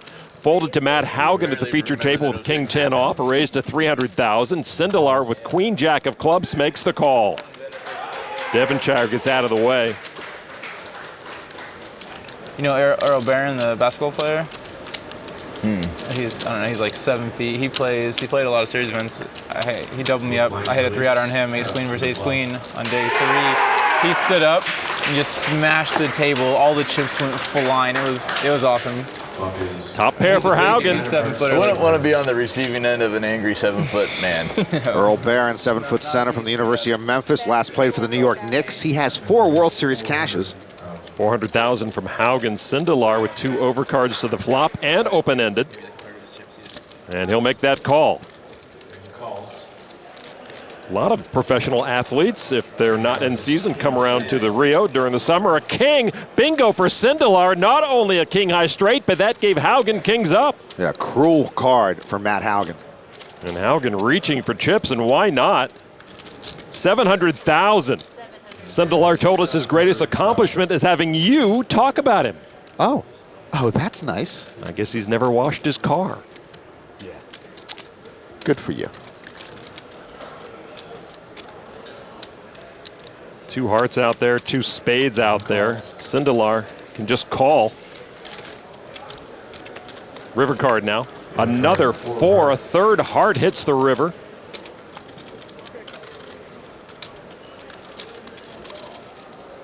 Paired board, 3rd heart, straightening cards, man. Well, Haugen liked top 2 before. He doesn't seem to mind that hearts got there. He'll fire again, which might give Sindelar pause for concern. $1.2 million. As you mentioned, the board paired, the flush came in. What to do? I call. Yep, just a call from Sindelar, and he will collect a nice pot from Matt Haugen. The straight will take it. And you know, Dan Sindelar didn't seem 100% sure when he made that call. Haugen looks a little downcast right now, but maybe he just realized this is his last clean white t-shirt. So Sindelar now joining Velador in the 15 million chip club. Dan solidifying his place in the top 3. The Vegas pro dropped out of the University of Nebraska during his junior year to pursue poker. Now he lists his hobbies as golf, golf, golf. Dan says he loves that poker gives him the freedom to play a lot of golf. I love that poker gives me the freedom not to play a lot of golf. We'll keep it here at the featured table. By the way, if you're playing poker and golf, what are you contributing to the fabric of society? You are contributing your hard-earned dollars to the economy. Sindelar with 7-6 of clubs into the muck. Yeah, Lon, you love to play golf, right? Yeah, I like golf. Wonderful therapy after working all day long with you. That's why I bowl. It's wonderful therapy after working all day long with you. Touche. Tom Serra in the small blind. King Trey, and he's going to raise it up to $310,000. Velador in the big blind with Queen 10 of clubs. Well, maybe Velador wants to push around the Ohio amateur here. I tell you, the rookie Serra can't be criticized for sitting around, playing only premium hands. You have to make something happen for yourself. Velador makes the call. Heads up, King Trey against Queen 10 suited. 7-7 Trey, Serra with 2 pair now and a 3.5 to 1 advantage. Tom bets $430,000. Luis with a whiff on that flop. He likes his 2 overcards to the board, and he makes that call. I still would have thought Luis would just say no to that flop. A 3rd 7, giving Serra a full house, and I think Sindelar folded a 7. Well, yeah, you're right. $600,000. Well, Serra, $600,000. a little less than half the pot, $600,000. Nothing's changed. Luis can't beat an ace or a king or any pocket pair. Tom Serra Jr. really showing some moxie late in the main event, and you need a lot of it. Luis calls. Oh, that call's gotta worry Serra somewhat. River card, deuce of clubs. Serra's hand is best. He checks. Yeah, that check opens the door for Velador to make a move here. I doubt Luis was looking for a cheap showdown. Luis, 800,000. 800,000. You got it. A quick call from Serra, and he will take that pot. I'm sorry, is this guy a first-timer or a two-bit grifter preying on unsuspecting souls? Boy, that was a call for almost a quarter of his remaining chips. Velador now falls out of the 15 million chip club. Serra on the rise. So as we go to break, our gentleman jack right move of the night goes to Tom Serra Jr. for picking off that Luis Velador bluff. This guy is a player. Moving deeper in this main event, it's clear the first-timers came to play. Nice pot for Tom Serra Jr. The second biggest first place prize on the line here at the 2014 main event, $10 million. Chris Johnson needs his deuces to hold if he wants a chance at it. He shoved from early position. Dan Smith with ace-king off on the button will try to run him down. Johnson down to 17 big blinds. It was Smith's pocket kings cracking Johnson's pocket aces that sent Chris in the wrong direction. All right, the flop is queen, queen, nine. The deuces hold up for Johnson so far, but the paired board does not help him. And Chris Johnson trying to hold on. Turn card now as Smith trying to finish what he started a few hands ago, and an ace is disaster for Johnson. Smith again gets the best of Johnson on the turn. Chris now needs a two-outer to survive. The river card, the nine of diamonds seals the deal. Johnson knocked out by Dan Smith. By the way, there's a water shortage in Las Vegas at the moment because Dan Smith has every bottle of water in the state. Johnson wins over 230 grand. That'll come in handy when he and his wife have their first child next year. Dan Smith making his first ever main event cash count with 30 players left. He is one of the top stacks. At a nearby table, first timer, Scott Mayen, 3-bet from the button, holding pocket tens. Jorrit Van Hoof with pocket eights had been the original razor called, as did Dongua with king queen off. The construction supervisor, the retired investor in the Dutch Poker Pro. It sounds like an Ibsen play. An 8 in the window. Van Hoof flops a set of 8s. And Van Hoof strokes his beard. That's a sign of strength in the Netherlands. He has the action. Mayen's pocket tens are in deep trouble. Gua missed. And a check from the set of 8s. Gua checks, and now to Mayen with the pocket tens. The trapper has a customer. Trappers never go out of business, Lon. That is true. With his overpair to the board, this first timer makes a bet of $1,125,000. And now the Dutchman with the 3 8s. What to do, what to do, what to do. Van Hoof with a first timer right next to him.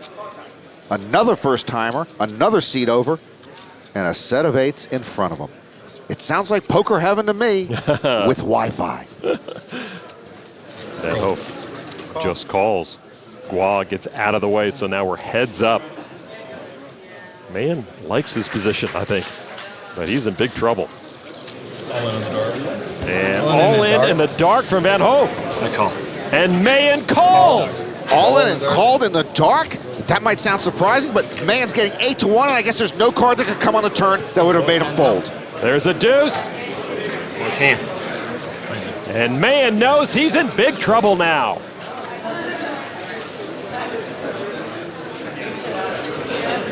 Nice hand. God dang. Only a 10 sends Van Hoof home. The river card, a 6. Yes. And Van Hoof gets full value and a gentlemanly handshake from Mayen. Yeah, followed by excessive celebration. Shake it off, Scott.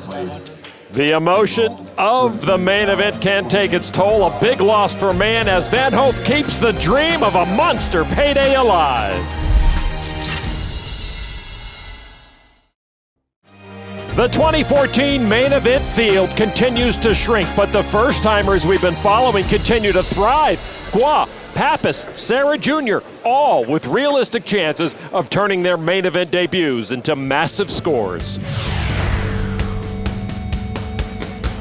This is an insane ride, man. 6 days of just grinding, but for me this is like not a job or anything. It's just fun. Just keep doing what you're doing, brother. Yeah, who wouldn't love to be here and do this? It's surreal. And I looked on the WSOP site and I see my boy Willie, the one that sent me to the rail. I seen he was still in, so I wanted to come back here and give him a little support. Fellow first timer just like myself, a little pat on the back and wish him good luck. Yesterday I'm like, ooh, 105,000. Okay, that's like unreal number. Now it's like, oh, 10 million. We could do it. For the last 1.5 hours, it's never been like that. All the cards just use 8, 3, 9. It's like I'm falling asleep. It's the first time in the past 6 days.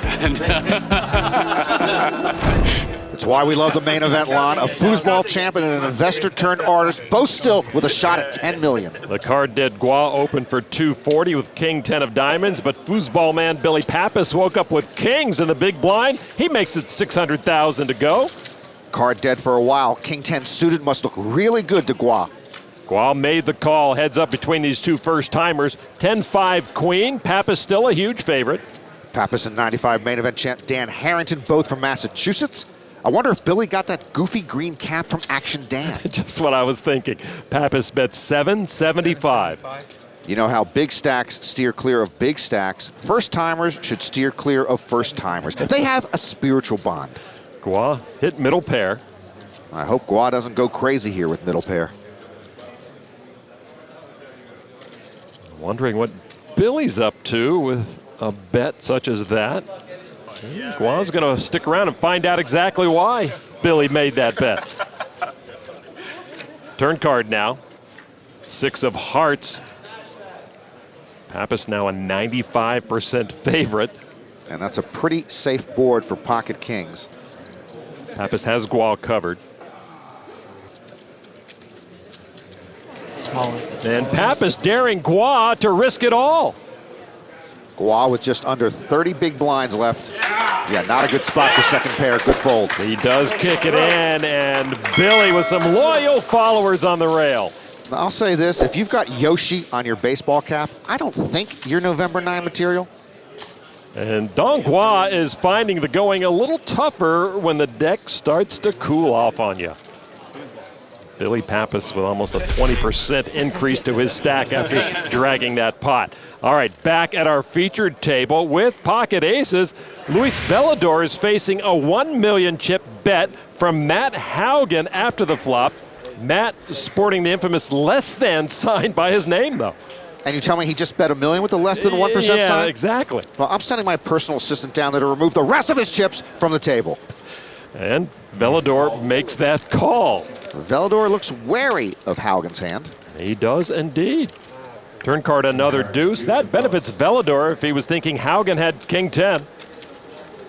Haugen thinking to himself, do I want to bluff off all my chips and go buy myself a button-down shirt with my winnings? Or do I want to actually make the November 9? Velador really does seem confused by Haugen's action, but Matt keeps firing his chips into that black hole from which they will not return. Velador thinking to himself, what's the deal with this punk who doesn't even wear a button-down shirt to day 6 of the main event? And who's drawing dead.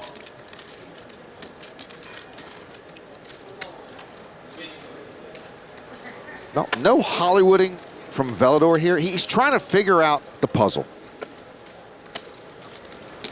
All in. All in. That's an answer to the puzzle. And Haugen with a snap fold. A nice pot for Luis Velador again. Velador is married with 5 kids, Lon, so in 20 years, he'll just be another grandfather in the main event with 10 grandchildren. Over half of Haugen's stack goes to Velador, who has his big stack groove back. Uh-oh. Unfinish the hand.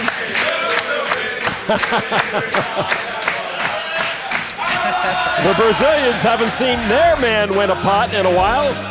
So why not cheer for the sake of cheering? Brazil supporting Mexico. That's the main event for you.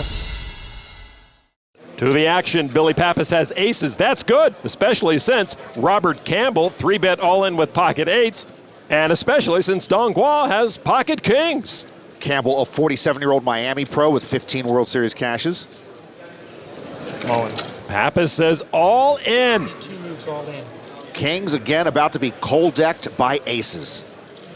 Jacobson folds, and Dong Guo calls. Three-way action, two players at risk. Pappas plays foosball double, so he's used to knocking out two people at once. And with the best starting hand in the game, Pappas in prime position to score a huge pot. Jenny, bring me some love, kid.